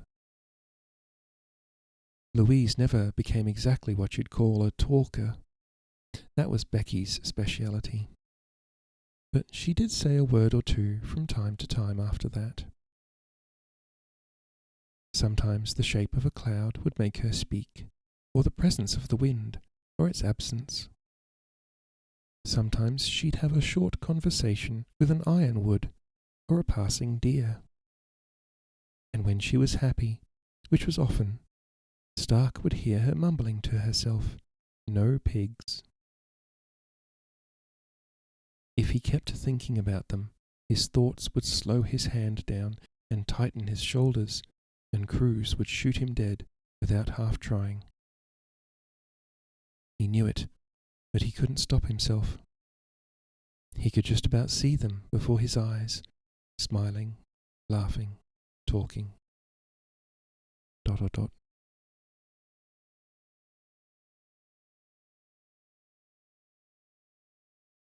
Stark tied his horse to a tree and walked toward the monastery with the 32 in his left hand and the 44 in his right.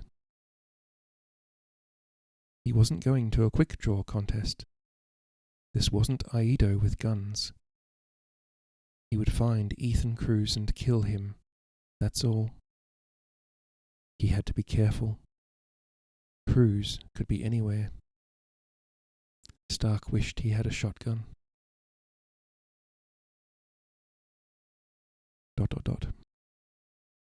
The little troop of children followed Kimmy over the back wall of Machindo. "Be quiet," she whispered. "We'll be punished if we're caught." One of the other little girls put her hand over Goro's mouth. "Quiet." Goro nodded. When the girl removed her hand, he put his own hand over his mouth. They hid behind the fallen timbers of the meditation hall and watched the abbot's hut. The new outsider was coming from the village. Jimbo was probably in the hut meditating. When the stranger came, Jimbo would come out to meet him. They were dressed very much alike. What did they plan to do? Whatever it was, they would surely do it together. Jimbo stood completely motionless in the shadow of a tree and watched Stark approach the monastery. He was 20 yards away, with his back toward Jimbo, a gun in each hand. When Stark went through the gate, Jimbo, quietly, put down the shotgun he held. He'd already removed the shells and put them in his pocket. Now he followed Stark. Just inside the gate, Stark moved to the side, keeping his back against the wall. He thought he heard something move in the wreckage. Cruz could be there. Or he could be inside the hut, the bathhouse, the cell. Or he could be behind them, or under them, or obscured in any shadow. He checked his guns again. They were both cocked. He stepped away from the wall and walked slowly toward the wreckage. Someone was definitely there. It had to be Cruz. Stark hoped Cruz, if he was really there, had only pistols like he did. If he had a carbine, or worse, a shotgun, he would cut Stark down before Stark was close enough to do him harm. Stark moved forward. He had no choice. "Not another move, Stark." Stark felt the cold metal touch of a gun barrel against the back of his neck. "Drop the guns, or die."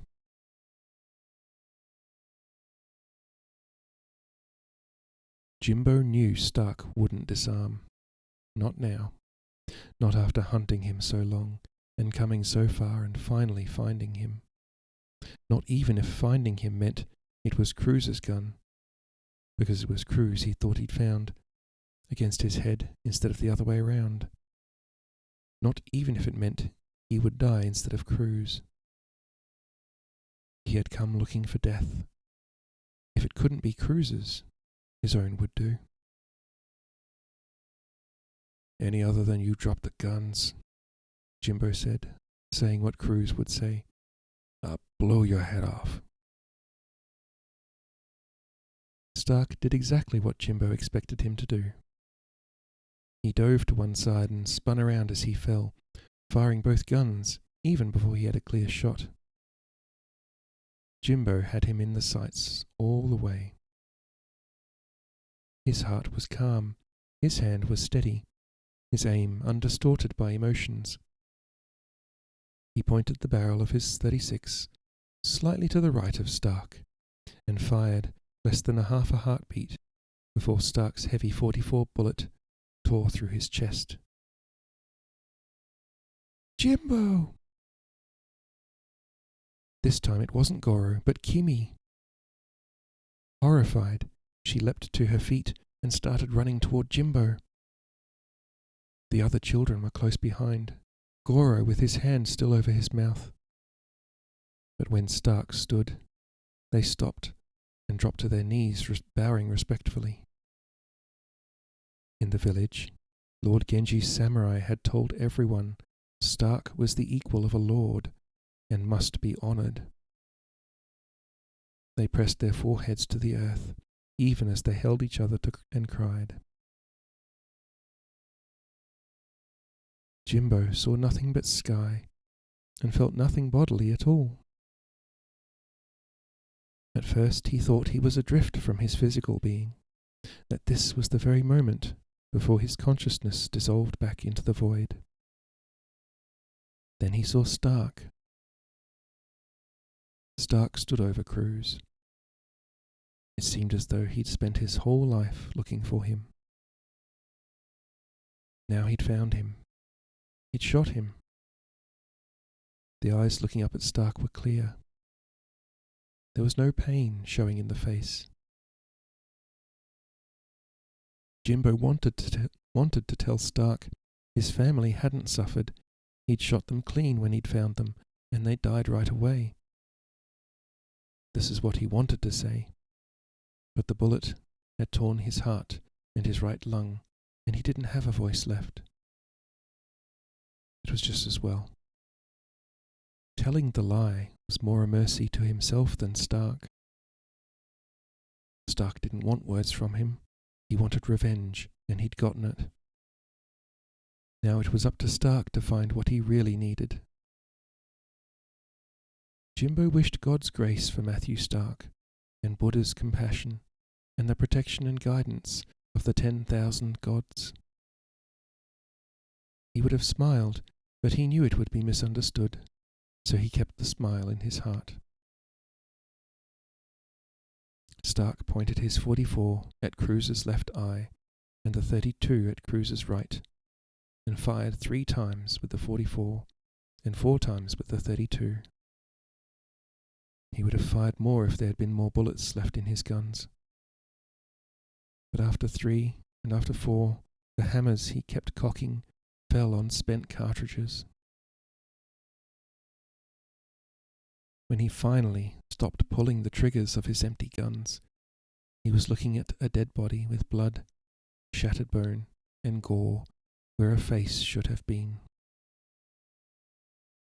He holstered the .44, tucked the .32 back in his belt, and walked away. The children kept their heads bowed to the ground until Stark was gone. Then they ran toward Jimbo, only to stop short when they saw what was left of him. Only Goro kept going. He dropped to his knees beside Jimbo and screamed and moaned. He waved his arms helplessly over the body, as if trying to embrace what was no longer there. Kimi knelt beside Goro and put one of her arms across his shoulder. With stubborn determination, she overlaid her memories of Jimbo over the ruined face and saw him as she would remember him. "Don't cry, Goro," she said, though she was crying herself. "This isn't Jimbo anymore. He's gone ahead to Sukhavati, the Pure Land. So when we get there, he'll greet us and we won't be afraid. Everything will be wonderful in Sukhavati." She was sure it would be, because Jimbo had said it would, and he always told them the truth. She believed it, but she was not in the Pure Land. She was still on this sad, terrible earth, and here everything was not wonderful. Jimbo was dead. She and Goro held each other and wept. Stark got on his horse. He could hear the cries of weeping children inside the monastery walls. He heard them and felt nothing. Not better, not worse. The same as before, which was nothing at all. He put his boot heels to his horse's ribs, and the horse moved. And the earth was without form and void, and darkness was upon the face of the deep. End of chapter 15. There is a chapter 16. I'll keep going. I want to finish the book.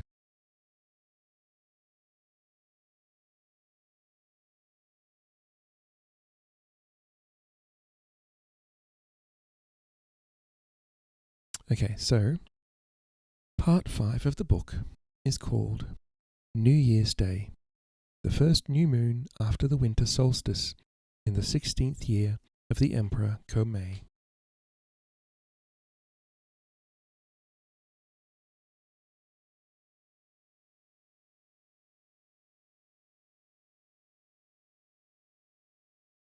And I'm assuming this is the last chapter because it's not very long.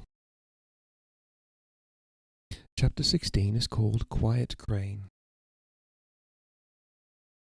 And as always, each chapter starts with a little excerpt from Suzume no Kumo.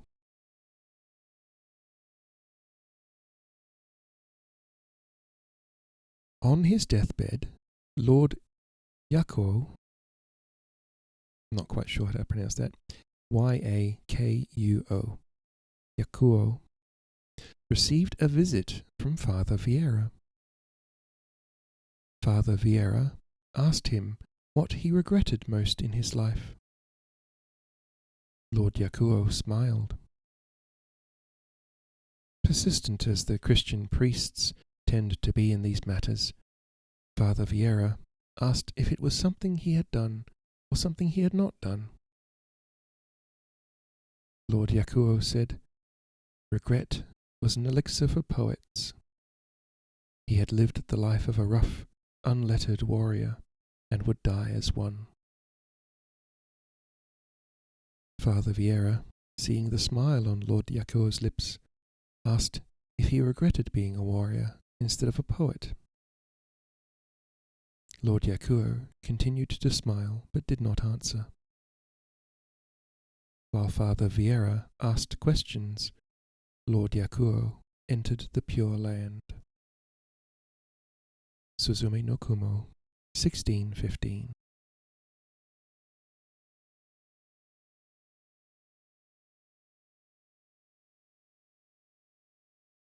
A whole year has passed, Emily said. I can hardly believe it. More than a year, Genji said. You arrived on your own New Year's Day, 6 weeks before ours. Why, yes, that's true, isn't it? Emily smiled, bemused at her own forgetfulness. Somehow it went by without my notice.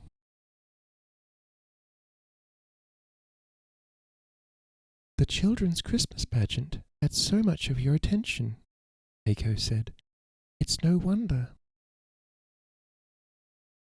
Zephaniah would have been happy to see it, Stark said.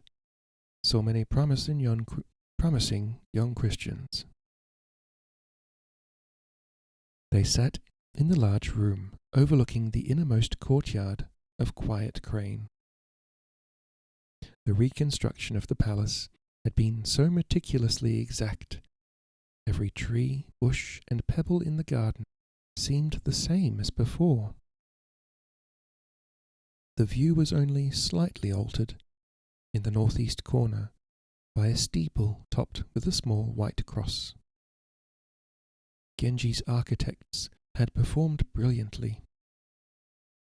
Emily's wishes for a chapel were fulfilled, while the requirement of not flaunting its existence to the rest of Edo was also met.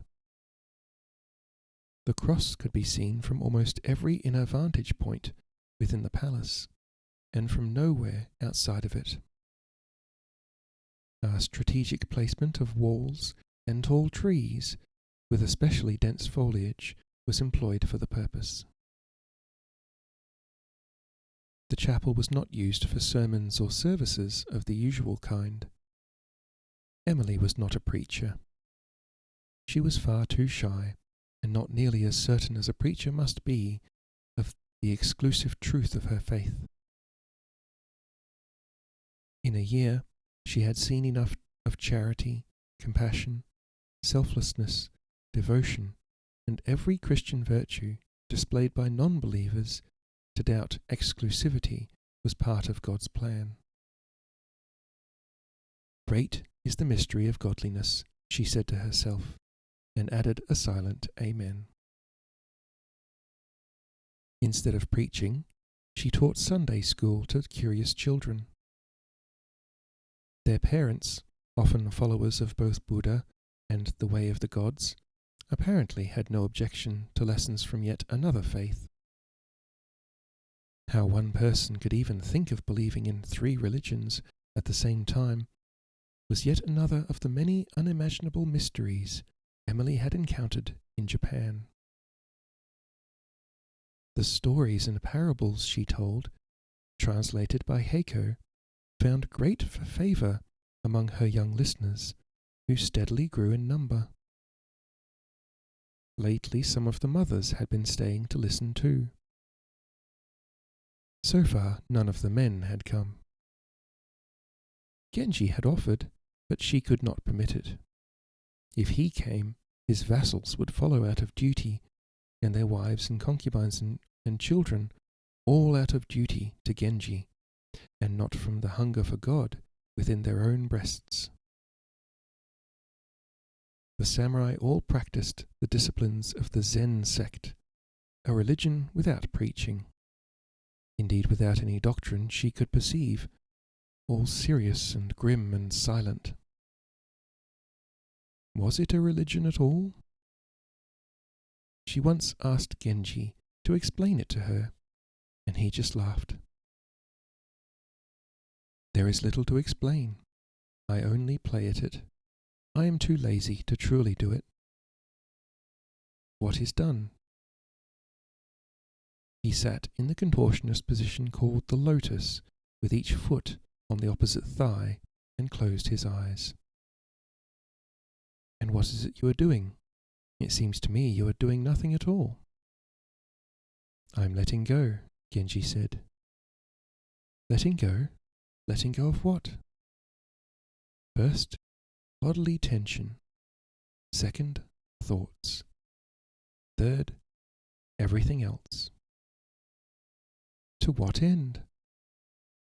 You are so much a person of the West, Genji said, always thinking of the ends. The means are the end.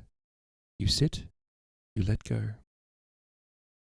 And once you have let go, then what? Then you let go of letting go. I don't understand. Genji smiled, uncrossed his legs, and said, Old Zengen would say, that's a good beginning. I'm not a good example. I never get beyond letting go of bodily tension, and often I don't even get that far. When the Reverend Abbot Tokuken comes down from the mountains, he will explain it better. He was old Zengen's best disciple, but we shouldn't count on it. He may have attained such clarity, he can no longer speak at all. You say such silly things sometimes, she said. The greater the clarity, the more precise the explanation, the more perfect the transmitted understanding. That is why God gave us the gift of speech. Zengen once told me the greatest clarity is profound silence. In fact, those are the words that sent Tokuken into the mountains. He heard them, and the next day he departed. When was that? 5 or 6 years ago, maybe 7. Emily smiled to herself. She thought she could be in Japan for the rest of her life and still not understand.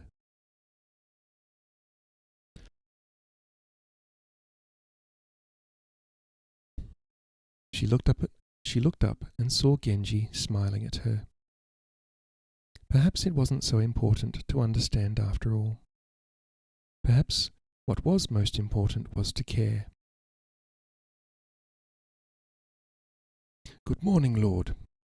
Hide bowed at the entrance to the room. Hanako, bowing behind him, cradled their newborn. Have you named him yet? Genji said. Yes, Lord. We thought to call him Iwao.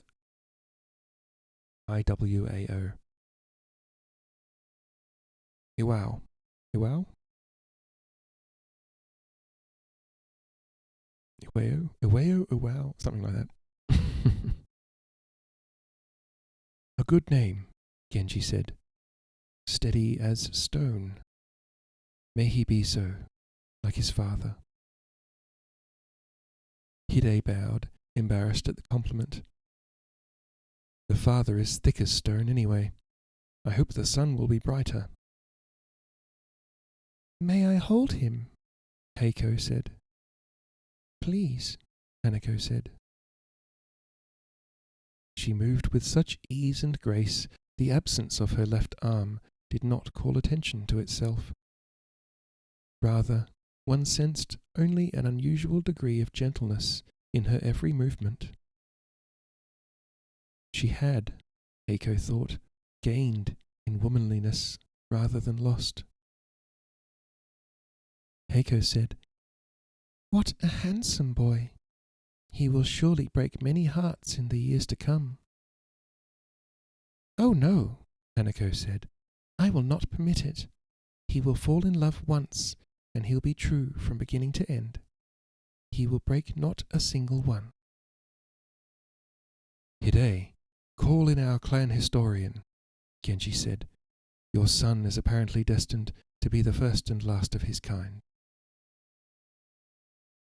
You may laugh at me, Hanako said, also laughing, but I see nothing lacking in a simple, straightforward heart.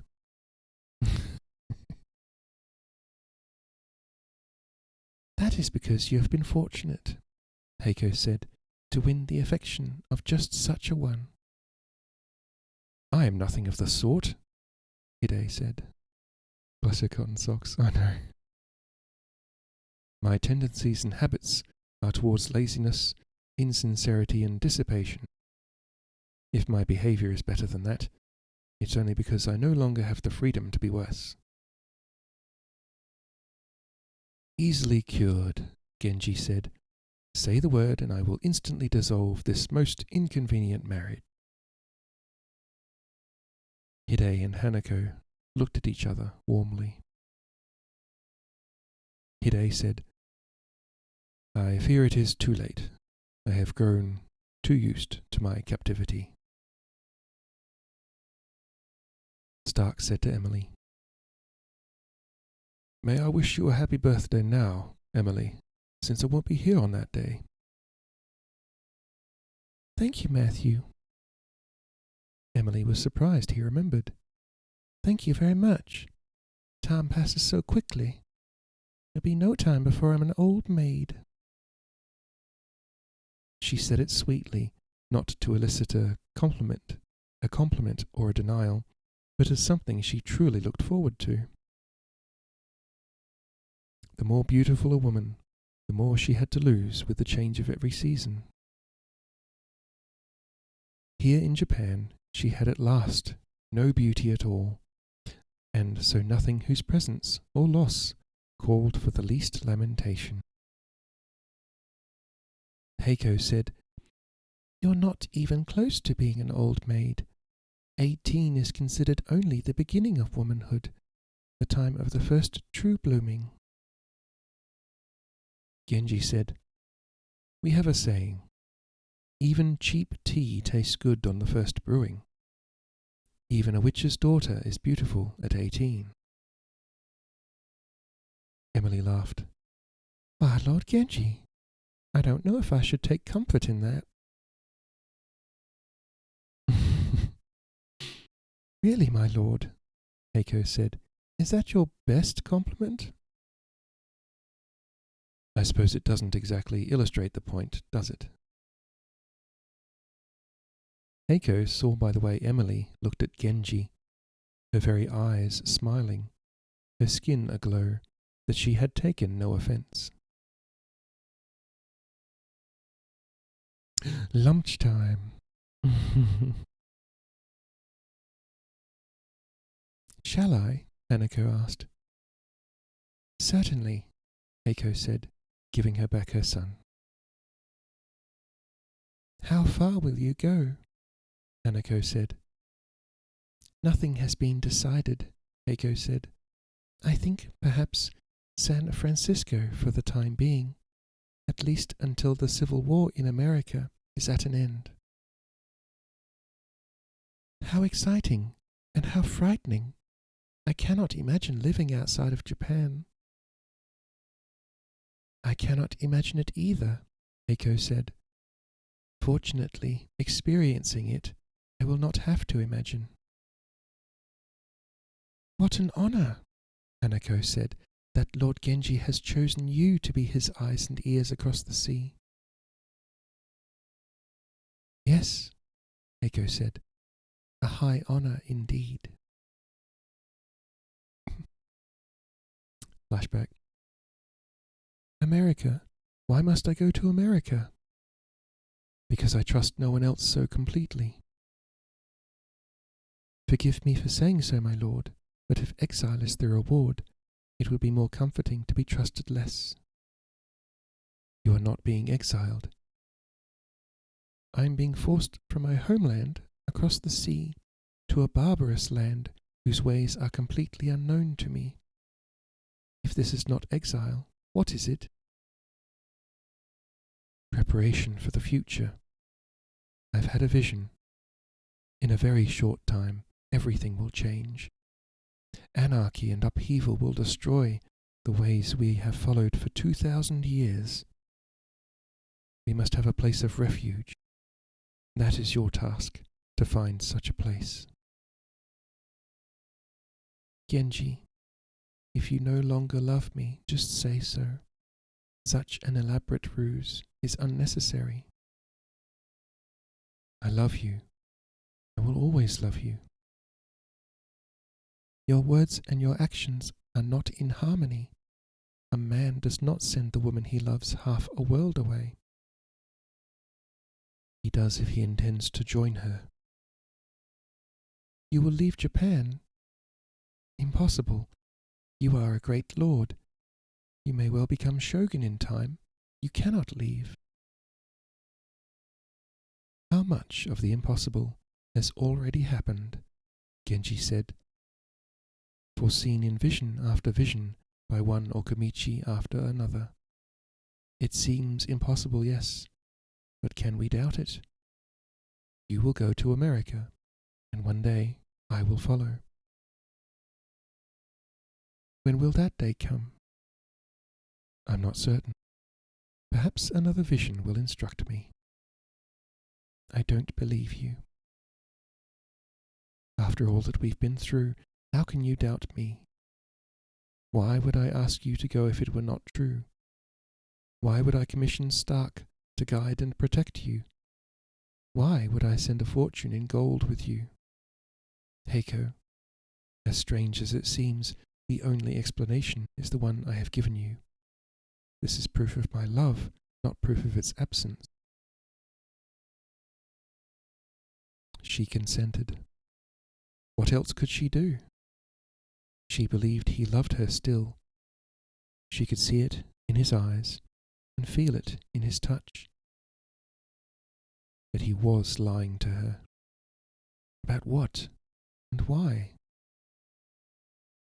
Ever since he had gone to talk with Kawakami before the fight at Mashindo Monastery, something had changed. What had Kawakami said?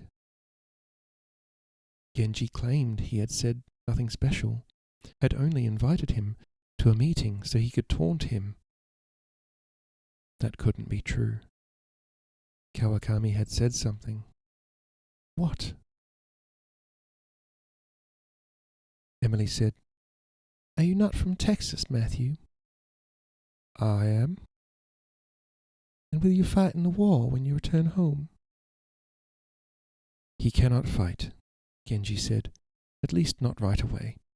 He is to establish a trading company and hold it as our proxy." "I will not fight in any case," Stark said. "I was a child in Ohio. I became a man in Texas. How could I bear arms against either?" "I'm glad of it," Emily said, "and that you will not fight for slavery." "Lord!" A samurai knelt at the doorway. A messenger from the harbour has arrived. The morning tide has begun to flow. The ship must soon depart. "Still bound to the tide," Genji said. "Not for much longer," Stark said. "Captain McCain told me the Star will be outfitted with a steam engine when it ports in San Francisco." "Steam may liberate ships," Genji said, "but not our hearts. Like the sun and the moon, we are tied forever to the gravity of the sea." "Isn't it the other way round?" Emily said. "Doesn't the sea respond to the movements of the sun and the moon?" "For us, it is the opposite," Genji said, "and always will be." Heiko, Hanako, and Emily poured sake for the men. Then Genji, Ide, and Stark poured sake for the women. They raised their cups together for the last time. "May a bold tide bear you forth," Genji said, looking straight into Heiko's eyes, "and the tide of remembrance bring you home." End of chapter 16. There's another chapter.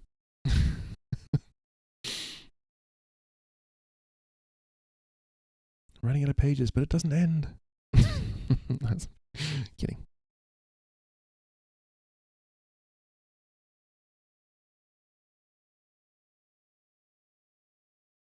Why did my Discord doot? Oh, B.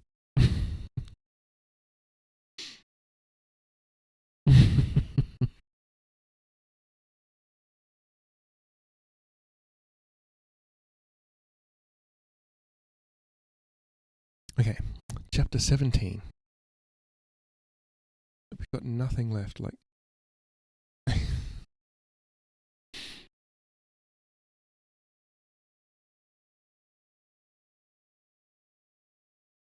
So, Genji hasn't told Heiko what Kawakami said.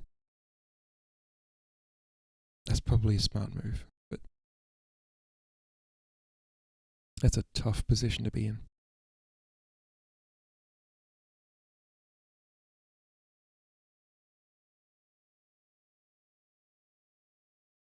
Right, so chapter 17 is called Outsiders, and as always, an excerpt from Suzume no Kumo.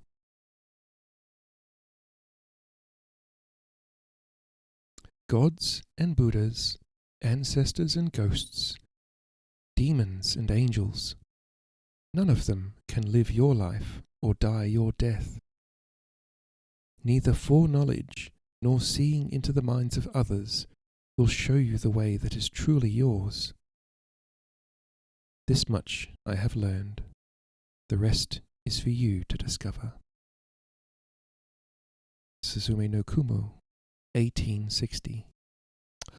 1860?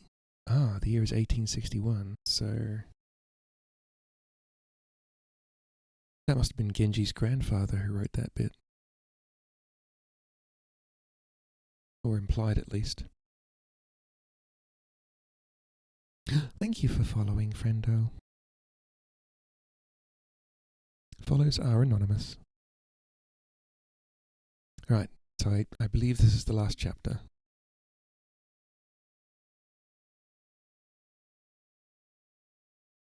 Emily stood with Genji at the window overlooking Edo Bay. The Star of Bethlehem was still visible, just barely, on the brink of the horizon. "You'll miss her very much," Emily said. "I know she will find happiness where she goes," Genji said, "so I am happy for her." ... New scene. Genji's 30 men were dressed in black, anonymous as ninjas. He recognized Hide and Taro because he knew them so well, and several of the others by their horses. Behind the scarf that masked his own identity, he grimaced. What did it say about a leader that he knew a horse better than he knew a man? Perhaps if that leader was a cavalryman, it said a good thing, not a bad. Perhaps. "There is one easy way out of the village," he said. "Do not obstruct it. Let them come to you. Watch for anyone trying to go over the surrounding hills. 41 men and boys, and 68 women and girls. Everyone must be accounted for. Am I understood?" "Yes, Lord." The men bowed. No one asked why they were in disguise. No one wondered aloud why their lord had such an interest in a miserable Eta village in Hino domain. No one questioned his need to lead the attack himself.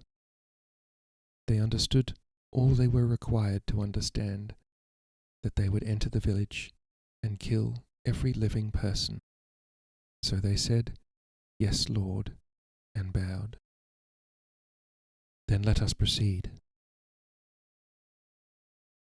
Swords drawn, Hide and 15 men charged through the village. The horses, thundering among them, roused everyone not already wakened by the dawn sun. Some were already outside, engaged in the earliest tasks of the day. They were cut down at once, many others the moment they stepped from their dwellings. When they reached the other end of the village, Hide's men dismounted and came back toward the center, killing everyone they encountered. The remaining samurai entered from the near side on foot, or circled the outskirts to catch those who tried to flee. Genji did not hesitate. He killed along with his men. He killed men who tried to fight with farm tools, and he killed men who ran. He entered hut after hut and killed children in their beds and mothers who shielded their infants and the infants. He looked at the faces of the dead and saw no one he sought. Perhaps Kawakami had lied. That so many people should die because of it pained Genji, but he knew the pain would be greater if Kawakami had told the truth. Hope for the lesser pain was on the rise when he entered the last hut near the center of the village. Hide was already inside. He was staring at a woman huddling in fear with her daughter. Between them was an infant gurgling in innocent contentment. A young man stood protectively in front of them, a threshing tool in his hands. An older man, the father of the household, lay dead at their feet. "Lord," Hide said, his horrified eyes going from the woman to Genji and back again. Genji couldn't bring himself to look at her right away. Hide's eyes told him what he would see. He examined the fallen man. Was there a hint of Heiko's determination in the set of the older man's mouth? He thought there was. He heard someone enter behind him and stop suddenly. Taro said, "Lord." There was the same tone of shocked distress in his voice that had been in Hide's. Genji could avoid it no longer. He forced himself to look up and saw his own damnation. In the older woman, a blurred and undeniable reflection of Heiko's face peered fearfully at him through the years and toil of outcast life. The young woman clinging to her was clearly her daughter. Her rough prettiness, her bloom of youth, were reminders of the greater, subtler beauty with which Genji was so familiar. The brave young man with the threshing tool must be her husband, the infant their child. Heiko's mother, sister, niece and brother-in-law. On the ground her father. Somewhere, in another part of the carnage, he knew he would find her two brothers. "Lord," Taro said again. Genji said, "Let no one else enter this hut." "Yes, Lord," Taro said. Genji heard him step out. "You may join him," Genji said. "I will not leave you alone," Hide said. "Go," Genji said. He wanted no one to witness his crime. Let it be his eternal shame alone. "I will not, my lord," Hide said, and moving suddenly, he cut down the youth in the next instant. Before Genji could react, the next quick strokes of Hide's blade felled the two women, then, with but the slightest hesitation, sliced open the baby's throat.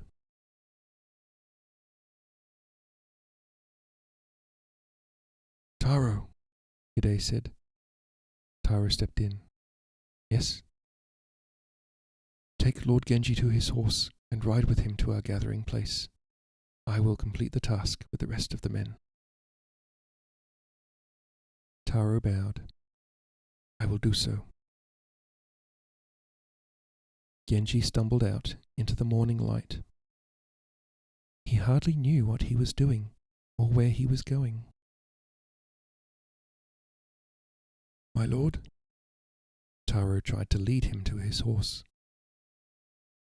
"No." Genji stood and watched as Hide searched among the corpses, taking great care to examine their faces.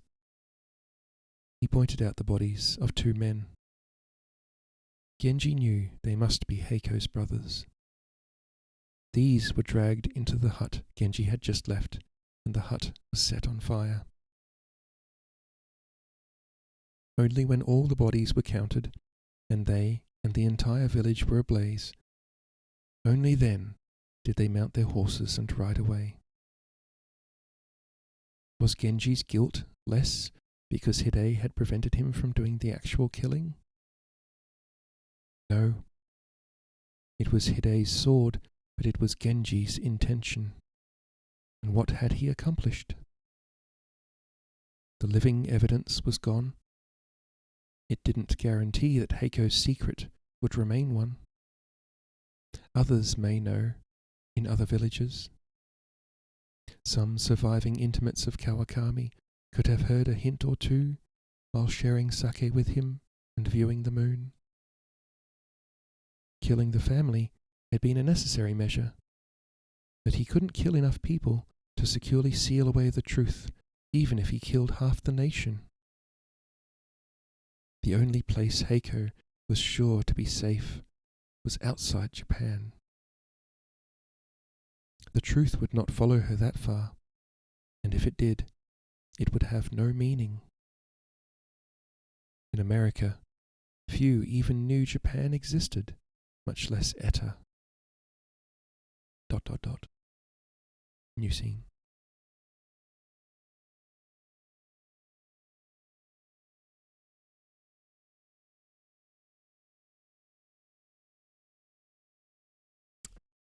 Goodness. So Genji went and murdered the village Heiko came from to protect her secret.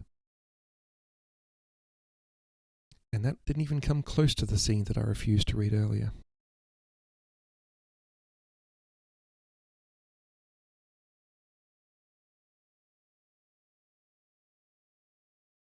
Genji didn't deny missing Heiko.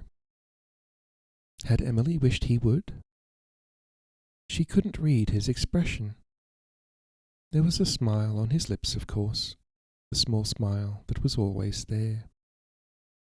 Was there a hint of sorrow in his eyes? There had to be. She felt a tiny pang in her heart she hoped was not jealousy. What did she truly feel? Heiko had been her very best friend in Japan, and a true friend indeed. Emily would miss her sorely, though her continued presence would certainly have further complicated her already tangled emotions. Love was hard enough when it was plain and simple, as it was for Hide and Hanako.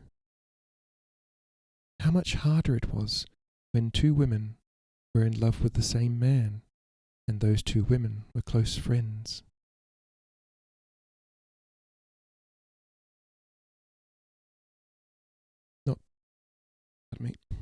Not that there was any kind of competition, or even a hint of awareness about her feelings on either Genji's or Heiko's part. Emily was not a consideration. She was an outsider, grotesque, misshapen, and very difficult to look upon. She would not be loved, but she was free to give away her heart, even if no one else ever knew. That was enough, wasn't it? Or did she wish to be thought beautiful once again, as she had been in America? Sometimes she thought she did, despite the pain it would inevitably bring to her. If only Genji thought she was beautiful too. How can you be so sure? Emily said. Happiness is not necessarily every person's lot. Just a feeling. A feeling? You're not claiming to have dreamed of her happiness, I hope. No. I'll have no more dreams. Not the kind you mean. Do you really accept that? Emily's question was in earnest. If he would surrender all pretensions to prophecy, he would be that much closer to salvation. Well, Genji said, just one more. Will you allow it? Emily frowned and looked away. It's not a matter of my allowing or not allowing anything, Lord Genji, as you well know. And please stop smiling at me that way. I am not amused in the least by blasphemy. Genji didn't stop smiling.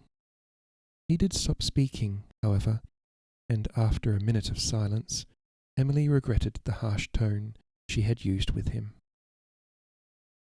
His attitude toward religion was painfully unserious.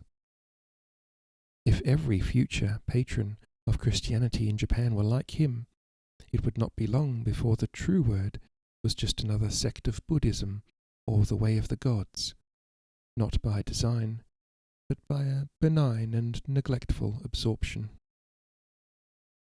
This disturbed her, but not as much as it once did, not as much as it still should. When she thought of Genji, religion was no longer the first thing on her mind. "Can you still see it?" Genji said. "Yes, I think so," Emily said. "There." A flash of white at the edge of the world. A sail on a mast of the Star of Bethlehem. Or wind-blown spray from the crest of a distant wave. When had she fallen in love with him, and why? How could she do something so foolish, so hopeless, so certain to end in misery? "My lord." Taro bowed at the entrance of the room. "Yes?" "I regret to inform you there was an incident in Yokohama earlier today." "What sort of incident?" "Some of Lord Gaiho's men made remarks. Ours felt compelled to respond." "With remarks of their own?" "No, lord, with swords. 5 of our men were hurt, none seriously." "That many? Have our skills eroded so badly in so short a time?" "No, lord." For the first time since he began his report, Taro looked pleased. 7 of Lord Gaiho's vassals have returned to the source, and an equal number are likely to follow in short order, thanks to their injuries." "Who investigated?" "I did, lord, immediately after the confrontation." "So you were in Yokohama," Genji said, "but arrived too late to prevent violence." "No, my lord." Taro bowed deeply. "I was there when the violence began. I personally struck the first blow." Genji frowned. "That is disappointing. You are aware that the shogun's equanimity is lessened by signs of disorder in front of outsiders?" "Yes, lord." "You are aware that Yokohama has a high population of outsiders, both resident and visitor?" "Yes, lord." "Well?" "Intolerable insults were given." Taro's eyes went briefly to Emily. "I believe I responded appropriately." "I see," Genji said. "Yes, I think perhaps you did.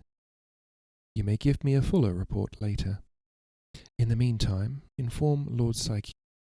We are sure to receive an admonishment from the Shogun.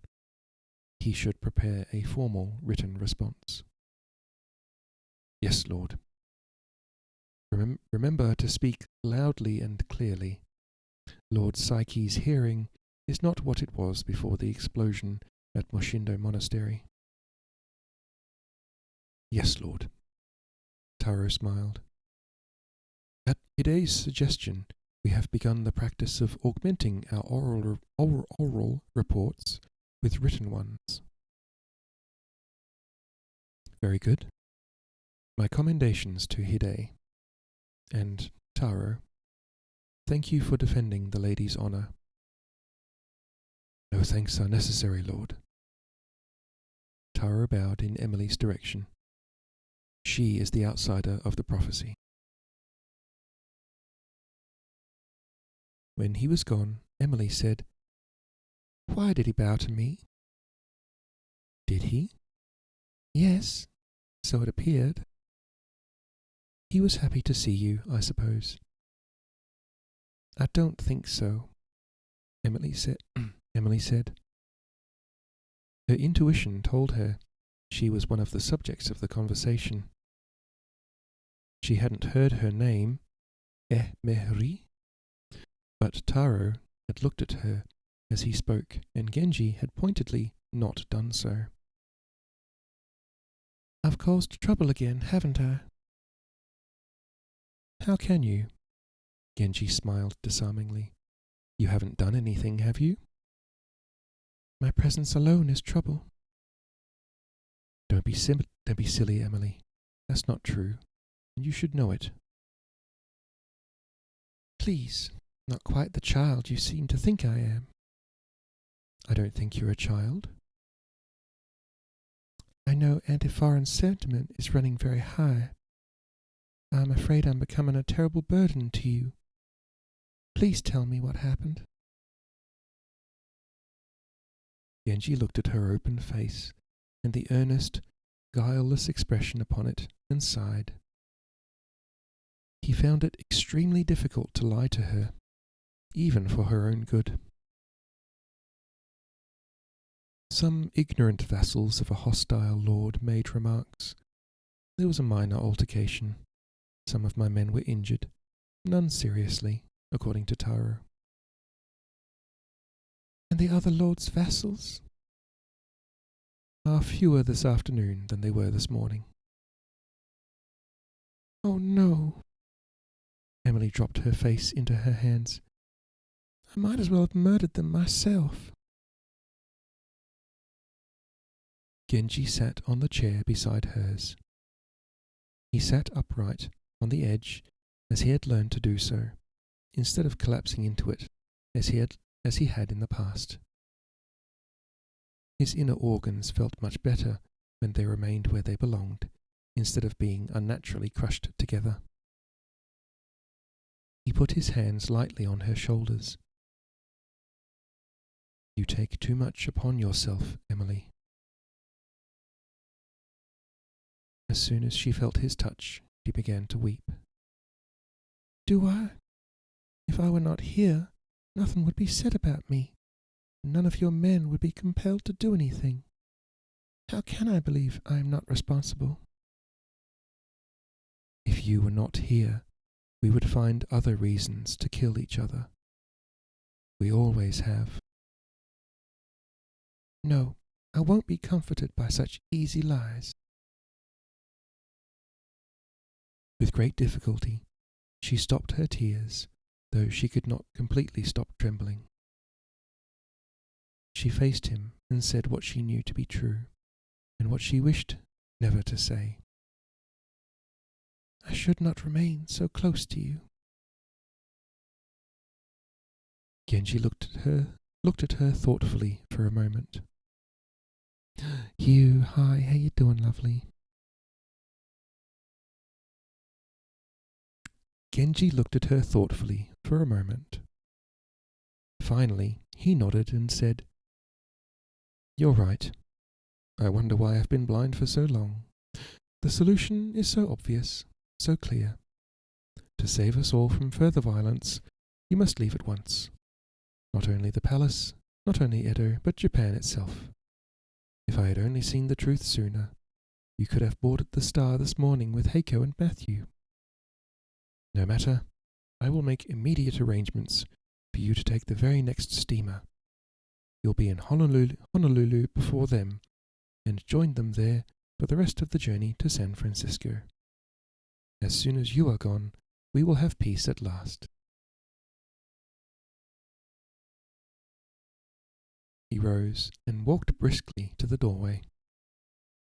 Once there, he stopped and turned to her. She was staring at him in astonishment. Genji laughed. Do you see the foolishness of your reasoning? We were killing each other for 1,000 years before you arrived, because one man stepped into another's shadow, because a geisha served one before the other the night before, because an ancestor of one betrayed the ancestor of another 10 generations in the past.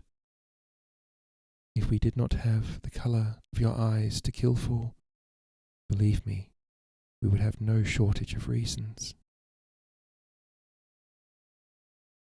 The effect on Emily was not what Genji had expected. She blinked in silence several times, then dissolved into sobbing so piteous it rendered her former misery negligible.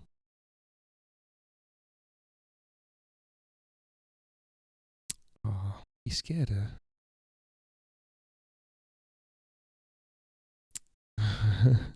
You.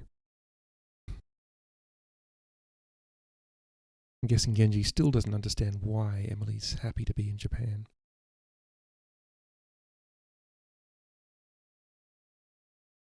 Emily! Genji sat beside her again. He put his hand under her chin and tried to coax her into lifting her face. She turned away and continued to sob. If I've said the wrong thing, forgive me. I only meant to show you, by exaggeration, that your absence is no solution. Between sobs, she said, I've been very happy here. You do not appear so. Lord, Hanako knelt at the doorway. Ah, Hanako, please come in. I am at a loss. As soon as she heard Hanako's name, Emily looked up. She ran to her and clung to her as she cried. Genji moved to join them, but Hanako shook her head. I will take care of her, Hanako said, and led the weeping woman away. Genji stood where he was, alone and amazed. This was not difficult to understand. It was impossible. He dropped down into the chair, stood immediately, went to the window, noticed nothing he saw, and sat down on a cushion on the floor. Perhaps in the void of meditation, some clarity would come to him. But he was unable to release the tumult of thoughts that bound him. He was unable even to release the tension from his muscles. Where the simplest bodily control was lacking, how could he hope for mental control? He could not, so he stood and again didn't know what to do. Yeah, it's because he doesn't understand Emily's motivation for being in Japan. Never asked.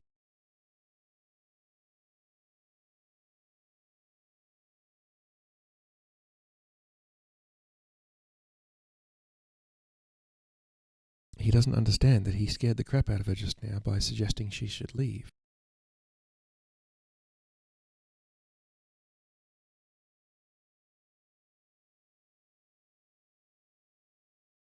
When Heiko had first suggested the possibility, so ridiculous at the time, that Emily would be the mother of his child, the seemingly insurmountable obstacle was his own feelings, or lack of them. A man did not need to love a woman in order to have a child with her.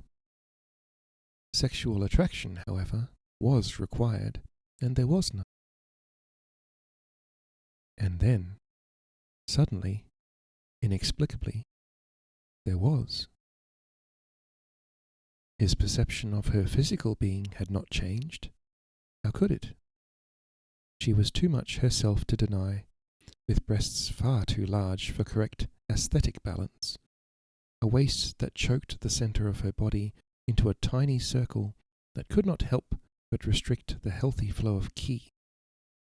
The healthy flow of ki, a torso so unnaturally short and legs unnaturally long, hips too wide, buttocks excessively round and protrusive.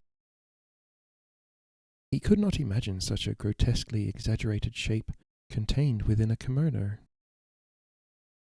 And even if it could somehow be bound and restrained, what colours, what patterns would distract even an iota of attention from her outrageous golden hair? Elegance would be impossible. There was also the matter of her height, if more defects needed enumeration. Genji, fuck's sake, dude. She was not shorter than him by a head, which was the ideal that Heiko met so perfectly. Emily was, instead, exactly as tall as Genji. Hi, Wispy, how you doing? Welcome in. Emily was, instead, exactly as tall as Genji. When she looked at him, she did not look up.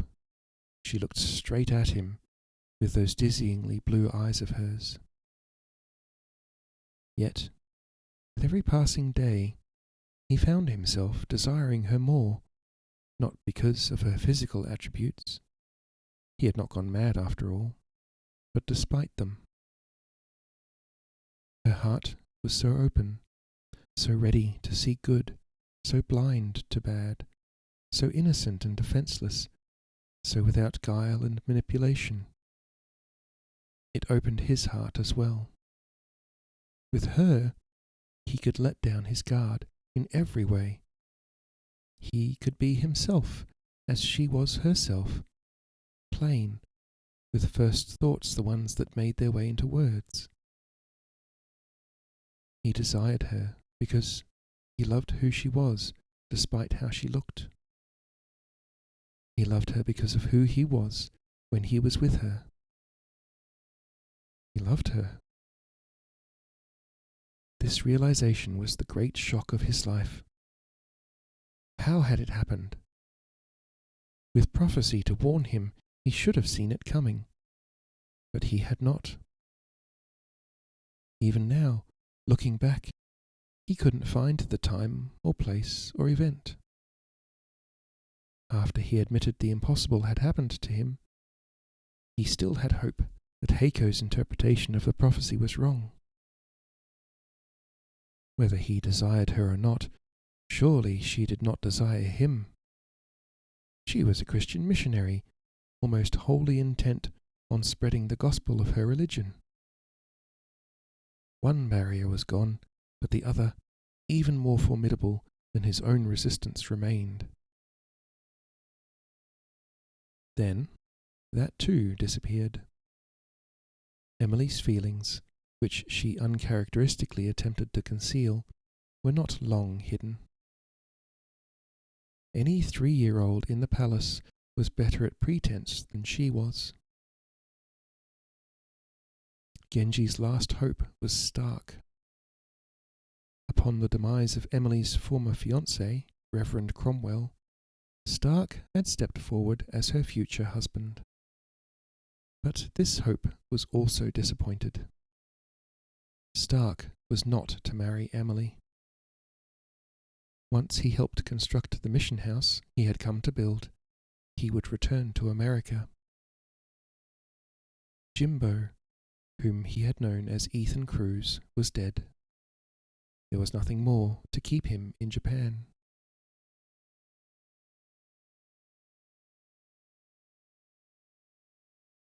In fact, Stark tarried for some months thereafter. There was nothing to keep him in Japan, but there was apparently nothing to take him quickly to America either. Still, he was to leave, and finally, this morning, he did. Emily and Genji were now separated only by her ignorance of his feelings and his self-control. He could continue to rely on her to do her part. She was far too modest to suspect how he felt. He had no doubt about himself either, but it was a different kind of certainty. He knew his resistance would eventually cease, and when it did, hers would too. He knew because he finally understood the first prophecy. Until he had, he could continue to hope that nothing would happen between Emily and himself. Otherwise, the second prophecy must be a foretelling of her death in childbirth. And as their love for each other grew, it only made the end more imminent. Surely life could not be so cruel. But now he knew that it could indeed be that cruel. He had discovered Lady Shizuka's identity, not in a vision, but in an illumination of understanding, where all he already knew came together with sudden clarity. That told him tragic fulfillment was inevitable. "My lord," Hanako knelt at the doorway. "How is she?" "Much recovered." "Will she rejoin me here?" "I think it will be better, my lord, if you go to her." "Very well. Hanako accompanied Genji through the corridors to Emily's room. She wished to speak, but was waiting for him to give her opportunity and permission. This Genji did. He said, "What is your advice?"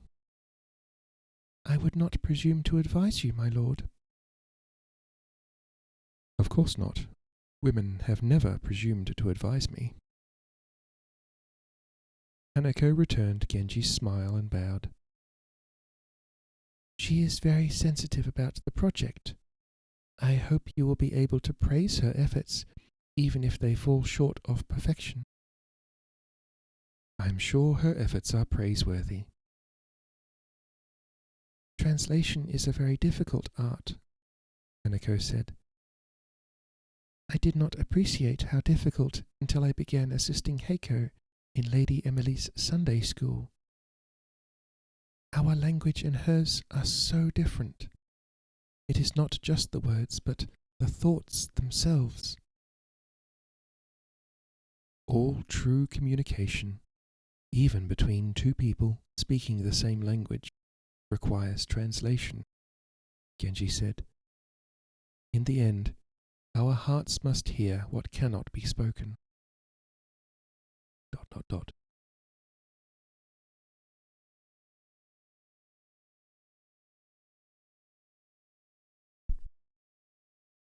"I'm changing the dates to the Western calendar," Emily said. Her eyes were swollen and red, but the smile was back on her face, and her normal enthusiasm was in her voice. "The 7th year of the Emperor Go-Toba gives the reader of English no sense of chronology.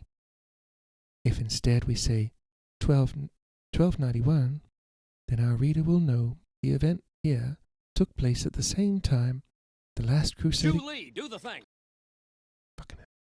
The last Crusader kingdom in the Holy Land fell to the Saracens. Do you think that'll be all right?" "Yes, I think that'll be fine." "Hugh, I'll do that after I finished reading." "There's so much material," Emily said. "I hope I'm not taking up too much of your time, asking you to make the initial translation from Japanese." "I'm more than happy to do it." Genji sat next to her. When she finally looked at him, he smiled. She returned it shyly, with a small smile of her own, and turned immediately back to the pages on the desk in front of her. He wanted very much to embrace her, but he did not. "The one thing I'm very unsure of is the title." "Emily." "Yes?" "I'm very sorry I upset you." "Oh, no." She put her hand reassuringly on his. "My own oversensitivity is at fault. Really, what did you say? Only the truth?" "I sometimes joke when I shouldn't. Not everything should be laughed at." "No," Emily said, looking down. "Not everything." She began to withdraw her hand from his, but he held on. "We are friends," Genji said. "We will have misunderstandings, as everyone does. We will never let them stand between us. Agreed?" She looked at their hands together before she looked into his eyes. "Agreed. So now, let me see what you've done." She placed the sheets of paper in front of him. "I've left the title in Japanese for now. Later, if we decide, we can substitute the English." "No worries, Hugh. If you're here or not, I'll still do it and you can watch the VOD."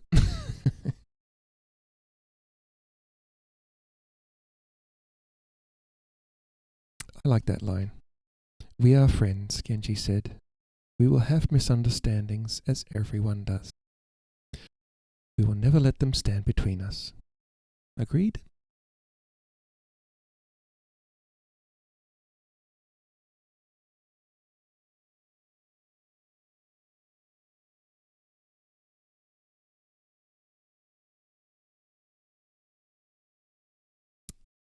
Yes.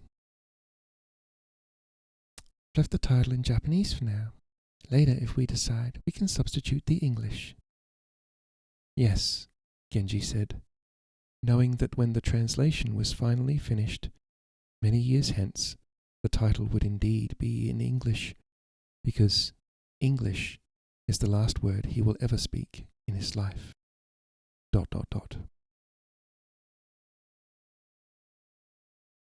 The sword goes deep into Genji's chest, and everything goes white.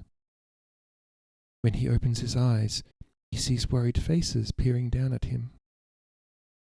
Lady Shizuka appears, and heedless of the blood, takes him in her arms and holds him close against her breast. Tears flow down her cheeks and drop onto his face. For several moments, their heartbeats are synchronous. "You will always be my shining prince," she says. She smiles at him through her tears. "I finished the translation this morning. I wonder whether we should use the Japanese name or translate the title into English as well. What do you think?"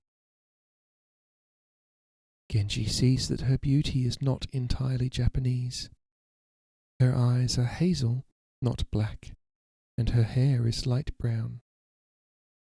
Her features are rather sharper and more dramatic than is usual, more outsider than Japanese, but not entirely so, though there is perhaps more of her mother in her appearance than her father.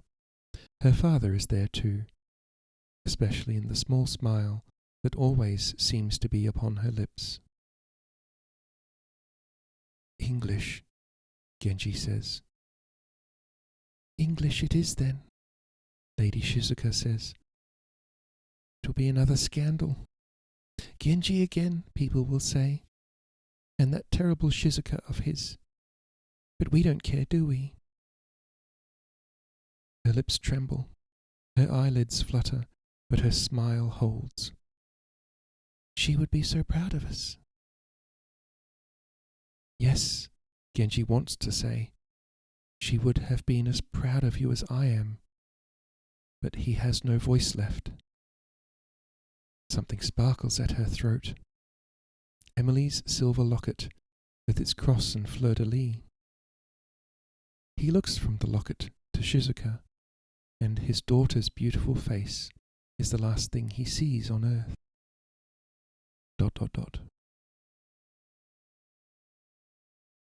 "You have made a wonderful translation," Genji says. "Do you think so?" Emily glowed with happiness. "But if it is, we have done it, not I. You must have your name on it too." "You may say I have consulted with you, no more. You are the translator." "But Genji—" "I insist." Emily sighed. There was no use arguing with him when he was being stubborn. Perhaps later she would be able to talk him into it. "I'll get right to work on the next part." "Enough for now," Genji said. "You will not get through the recorded wisdom and insanity of 600 years all at once. The day is beautiful. Let us go out and view the winter cranes." Emily laughed her delightful childish laugh. Genji heard it and cherished it for the fragile, evanescent treasure that it was. "Yes," Emily said, standing with him and taking his arm in hers. "That's a very fine idea." "Perhaps it will snow," Genji said. "Genji," Emily said, admonishment in her voice. But she smiled when she said his name.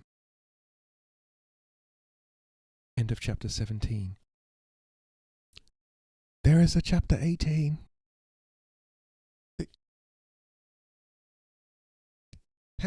There's like no pages left. How is this a chapter? Okay. Chapter 18. I said this was the last chapter 2 chapters ago, but okay. As always, an excerpt from Suzume no Kumo. Last one, yeah. Here is your katana. To make it, steel was thrust into fire, folded and beaten again and again, until 20,000 layers of purified metal became one. Of every ingot entering the flames, only 1 part in 6 survived to become blade and tang. Consider this carefully. Clearly comprehend the difference between definition and metaphor and the limitations of each. Only then will you be fit to unsheath this weapon in matters of life and death. Suzume no Kumo, 1434.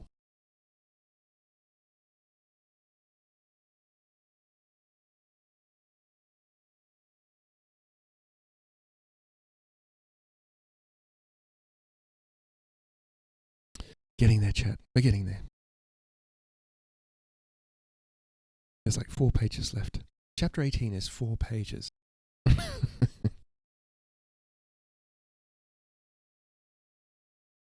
Edo fell below the horizon, then the mountain tops, and Japan was gone, and the Star of Bethlehem sailed on, eastbound toward the distant shores of America. Stark stood at the starboard railing near the aft of the ship. He took the .32 caliber Smith & Wesson pocket pistol from his belt and dropped it overboard. Next, he drew his .44 caliber Colt Army model revolver with the 6-inch barrel. Drew it more slowly than he had ever done. He held it in both hands and looked at it for a long time. Then he broke open the cylinder, removed the bullets, gripped them tightly once, and opened his hand. The 6 bullets fell into the sea. They were so small, they made no noticeable splash. The cylinder followed, then the frame and grip. He unbelted his holster and dropped it after the rest. He continued to stand at the railing, very still, very quiet. Without meaning to, he said, "Marianne." Without knowing it, he began to weep.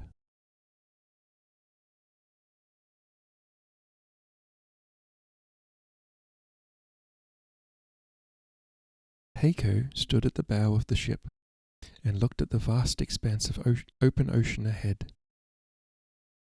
How would she survive in that barbarian land on the other shore? She had great wealth, thanks to the gold bullion with which Genji had entrusted her. She had the protection of Matthew Stark, whom she trusted completely as a friend and fellow warrior. But she did not have Genji. She knew she would never have him again. Hi, Legspike. You kiss me. Kiss. His parting words to her were lies. He said he had seen in visions that he would be the last great lord of Akawaka. None would follow him. Within a few brief years, there would be no samurai, no shogun, no great lords, no separate domains. A civilization 2,000 years old would disappear virtually overnight. So Genji said, perhaps these were lies too. They certainly sounded like lies, but they did not concern her. Only one lie really mattered. He had lied when he said he would join her. She knew he would not because of what he had seen in his 2 visions. In one, he meets a mysterious Lady Shizuka. Whoever she was, she could never appear in America, so Genji must meet her in Japan. In the second, his wife, concubine or lover, he does not see her, so she could be Emily, Shizuka, or yet someone else, dies in childbirth just after presenting him with an heir. Great lord or not, Genji would never permit a child of his to grow to maturity anywhere but in his homeland. He had lied, and she still didn't know why. He had lied, and so she was bound for a land where Emily was considered beautiful.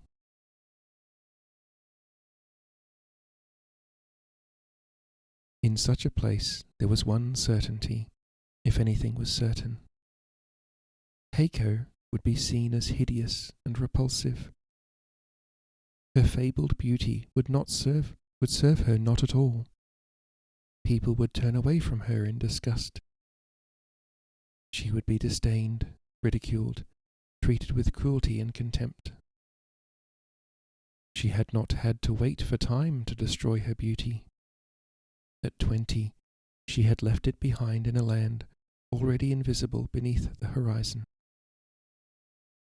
But she would not cry. She would not fear or despair or weaken. She was a ninja, after all, in the exalted lineage of Kuma the Bear, her uncle, the greatest ninja in the last 100 years. If ever she had reason to doubt herself, she had only to feel the blood running in her veins to know certainty once again. No, she was most definitely not some weeping geisha abandoned by her lover.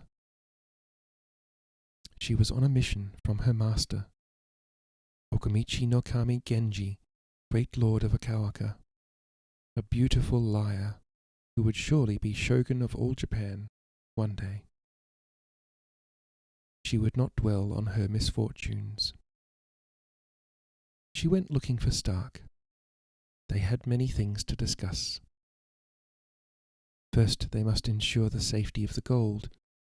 While it was unlikely to be stolen while they were aboard a missionary trade ship, they could not afford to be lax. Stark stood at the aft railing of the ship. He was very still. As Heiko approached, his shoulders began to shake, and he fell to the deck on his knees, wailing the mindless wail of an animal impaled and not dying fast enough. Heiko knelt next to him. Would he strike at her if she reached out? And if he did, what would she do? No, she would not anticipate. She was going to an unknown land, and her only path was unknowing itself. She would begin upon it this very moment. Heiko withdrew from her bosom, beneath both the outer and inner kimonos, a plain white scarf of the finest silk, unscented but for the scent of her own flesh, and reached out to absorb Stark's tears. Stark did not strike out. As the silk touched his face and drank his tears, he sobbed one last time, touched Heiko's hand so gently she barely felt it, and said, "Thank you." Heiko bowed and began to give a polite response. No words came. Instead, as she looked at his naked, sincere outsider's face, soft tears welled in her own eyes, even as her lips formed a reassuring smile. Now Stark reached toward her. Into his hand fell the first drop that left her cheek. It glistened in his palm like a small diamond.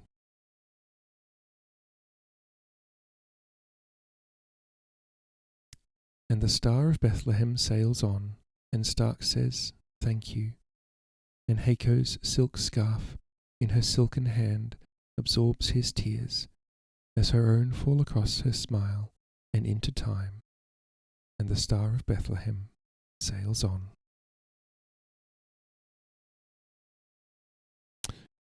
Cloud of Sparrows, Part 6. Not technically a chapter, but still.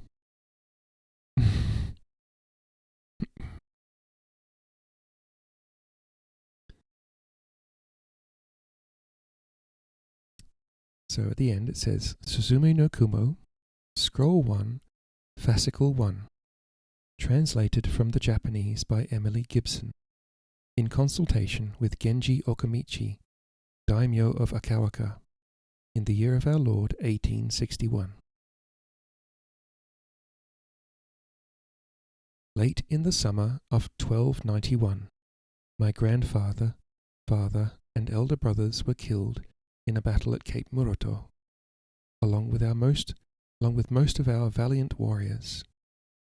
Thus I, Hironobu, became Lord of Akawaka at age of 6 years and 11 days. As the victorious army of the Hojo usurpers approached, my mother, Lady Kiyomi, helped me prepare for ritual suicide. It was to take place on the bank of a stream that seasonally ran beside our castle. I dressed all in white. The sky was clear and blue. My bodyguard, Go, stood beside me, sword raised. He would decapitate me as soon as I plunged the knife into my belly. Just as I was about to do so, sparrows began rising out of the dry stream bed. Hundreds and hundreds of sparrows. They flew over me in such profusion, they cast a shadow like a cloud. The 10-year-old stable boy, Shinichi, my frequent playmate, cried out, "Stop! It is an unprecedented omen. Lord Hironobu must not die." Go, weeping and falling to his knees before me, said, "My lord, you must lead us into battle. The gods demand it." Mensch? I don't know what that means, B.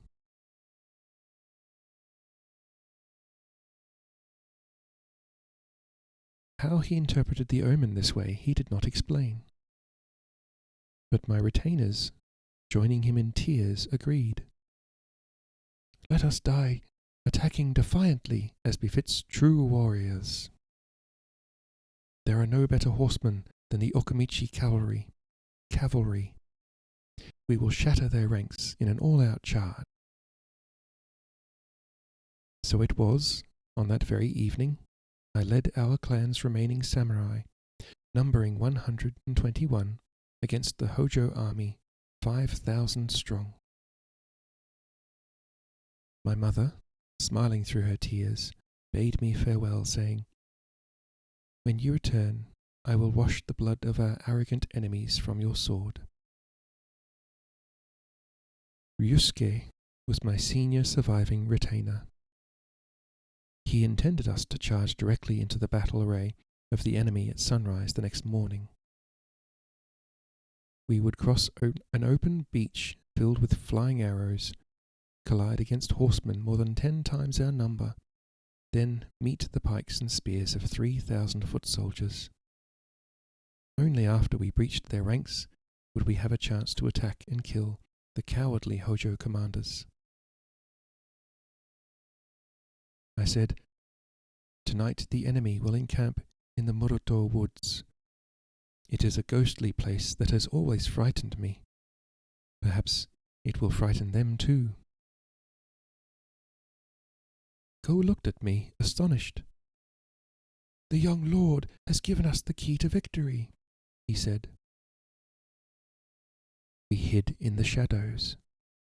The confident Hojo, prematurely triumphant, drank and feasted through the night.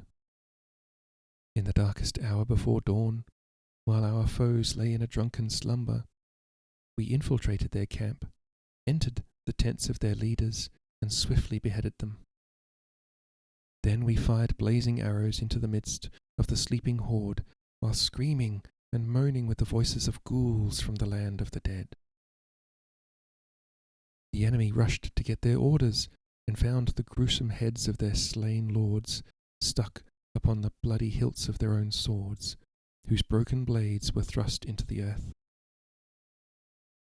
The Hojo army panicked and dissolved into a fleeing mob. On the beach, our archers shot them down by the hundreds. In the woods, which we knew so well, our swords took 1,000 heads from their shoulders. By a stroke of fortune, dawn brought a thick and murky fog from the ocean, which confused and frightened them even more. When we departed from the Muruto woods the next evening, we left 3,116 Hojo heads on the ends of spears, hanging like rotten fruit from the trees, scattered on the beach, and tied to the tails and manes of their blood-crazed horses. To this day the bones of the dead roll in like flotsam when the storm waves break against the shore. The following spring, Lord Bandon and Lord Hikari, of the two closest neighbouring domains, agreed to join with us in a campaign against our mutual enemies.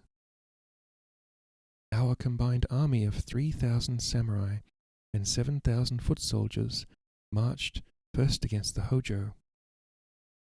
Our banner was a single sparrow, dodging arrows from the 4 directions. When our Julie, do the thing. Okay, Wisby. When our army passed the Muruto woods, a second cloud of sparrows arose from the place of slaughter. Lord Bandon and Lord Hikari both leapt from their saddles and fell to their knees beside my horse.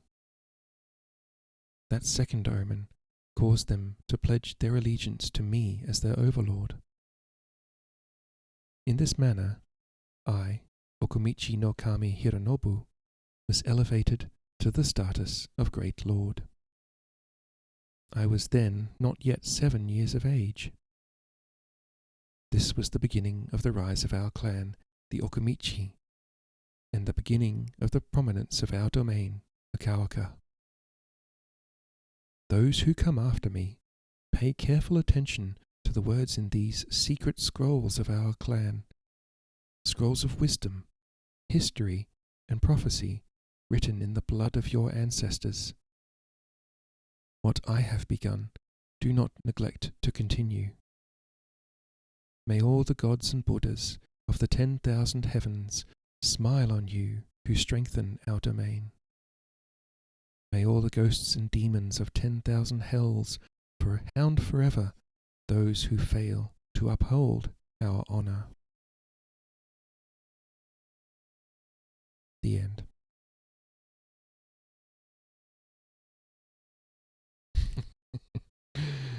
Yay. Finished. Oh, goodness.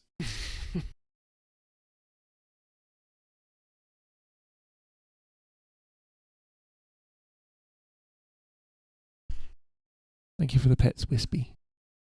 And thank you for the pets earlier. I think it was... might have been... Everest, I think. Everest gave me pets, I think. Yeah.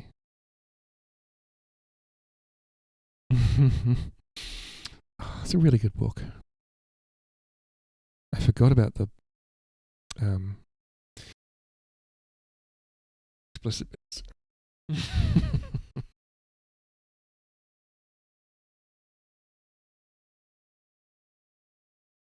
Let's just say the not safe for work bits.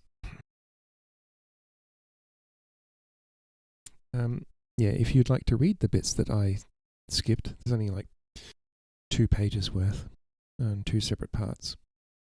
Yeah, I recommend. The book itself is definitely worth, I think, one keeping in. If you've got a little library of books and you're interested in Japanese stories like this, it's definitely one worth keeping. There is a sequel to the book. I don't think it's as good, but if you're interested, you can also give that a read. I won't be reading the sequel on stream, I don't think. I have other books to read on stream. I've forgotten what they were. I'll have to get... Acid gave me a voucher for my birthday, which I haven't used yet. It's been... let's have a look. 7 months? So... I'll have to use that before it expires. Maybe I can get a copy of a book that I want to read.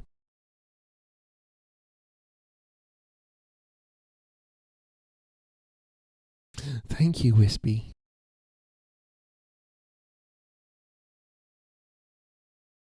That means a lot that you're here and other people are here listening to me read.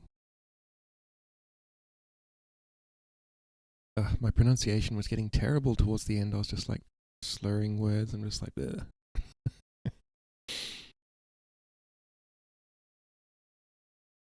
Enunciate. Of course, Ari isn't on to raid. I'm just looking.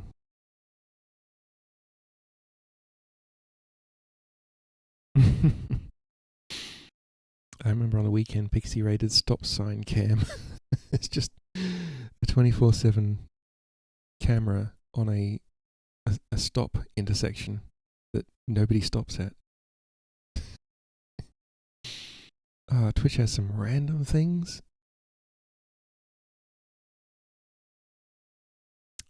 There's no way to describe like that kind of stream. Like, how would you describe it? As just like 24/7 cam or something like that? I'm just trying to think who to raid. Should I raid an ASMR streamer? Should I raid like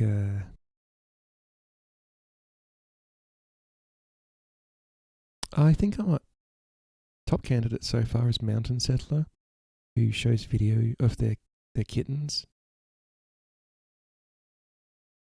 Oh my goodness.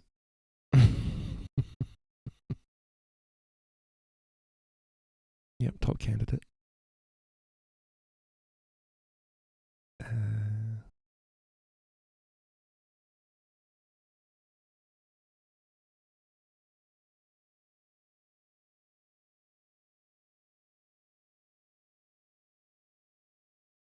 I don't know if Pinoppy is our kind of vibe or not. Or maybe another kind of ASMR streamer, maybe. I might raid Mountain Settler because everyone loves kittens. Yeah? Oh, kitties. Also, if anyone's liking, I have turned raids off, like, for my channel because I thought I was going to be done a while ago. But the book went on longer than I thought. Always does. So it's like, turn raids off for an hour, and there's like 3 minutes left. Turn it back on again. Alright, so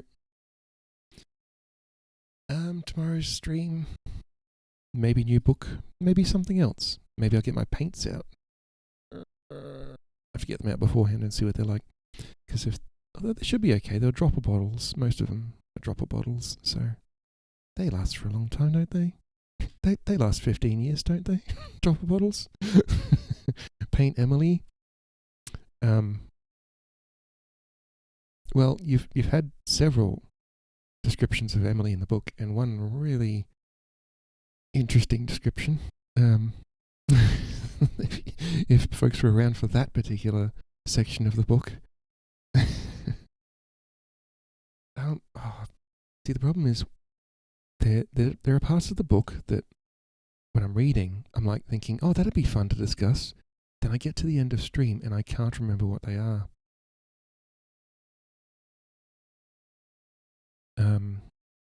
One of the things I did want to mention is the nature of that particular scene where Ethan Cruz kills Stark's family. And the way he did it was particularly gruesome. and cruel. And yeah, I wasn't going to read that. Like, I was like, no, this is, not only am I not going to read it, it's like bordering on like TOS.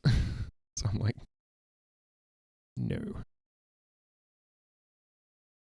When it comes to TOS, descriptions of acts count, I think.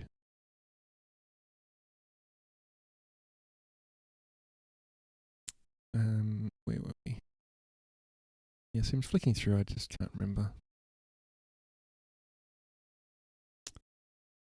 Frickin' Stark killing Jimbo in front of the children.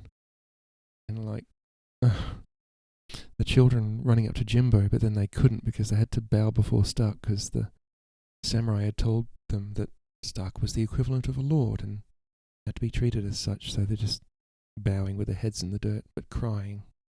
Just like, oh my goodness. Yeah. Poor kids. Poor Jimbo. Although,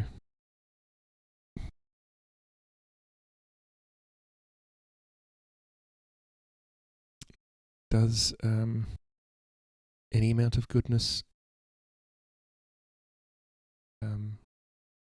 make up for what the truly evil things that you've done previously? Probably not. That's a whole philosophical discussion.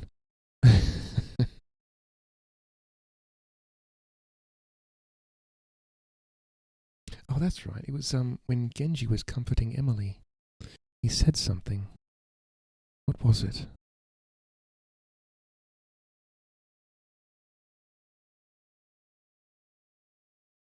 I can't remember. It's annoying.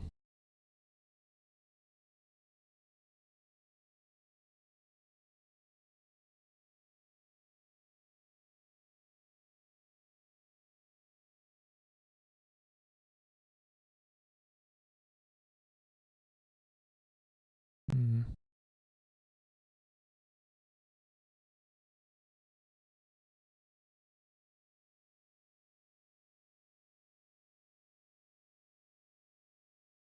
Oh, I think it was about when she said, "If I were not here, nothing would be said about me, and none of your men would be compelled to do anything. How can I believe I'm not responsible?" I genuinely believe that you're not responsible for the actions of other people. And I think that a lot of authors and screenwriters use that whole, oh, I'm responsible for this event which I had no direct control over. I think it's a trope, and I think writers use it a lot to like give their characters more anguish or something like that. Even though it's entirely probable that Emily's character would have, felt responsible for that. I do think it is a trope that is used a lot in media, books and stories and movies and things. And I think it was used okay in that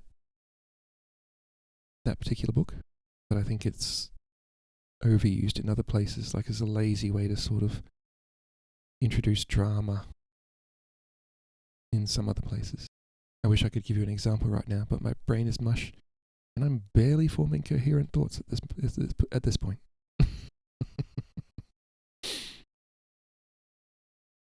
So be thankful that you got that out of me, because my brain's just like, okay, we got that, good, we're done.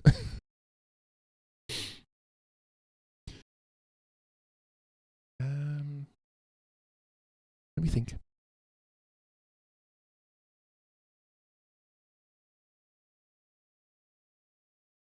Yeah. We're just going to raid out, I think. Raid. Yeah. Mountain settler. Let me copy the pit. When Ari says to use the raid thing in the dashboard, I have no idea what she's talking about. I can't find any raid thing in the dashboard. So I'm just going to do what I always do.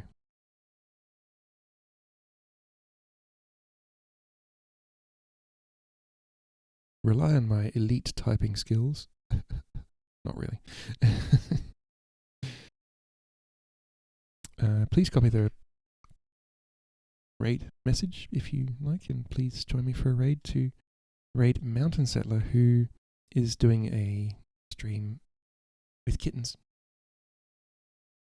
Always a safe raid to go raid and see kittens.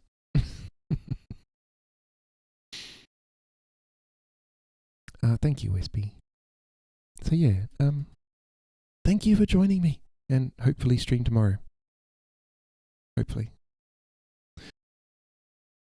We'll see. Maybe book, maybe paint, maybe games. I don't know. We'll see. Where's my thing? End a stream. That's the one. Alrighty. I will hopefully see you tomorrow, friends. Bye for now. Bye. Bye.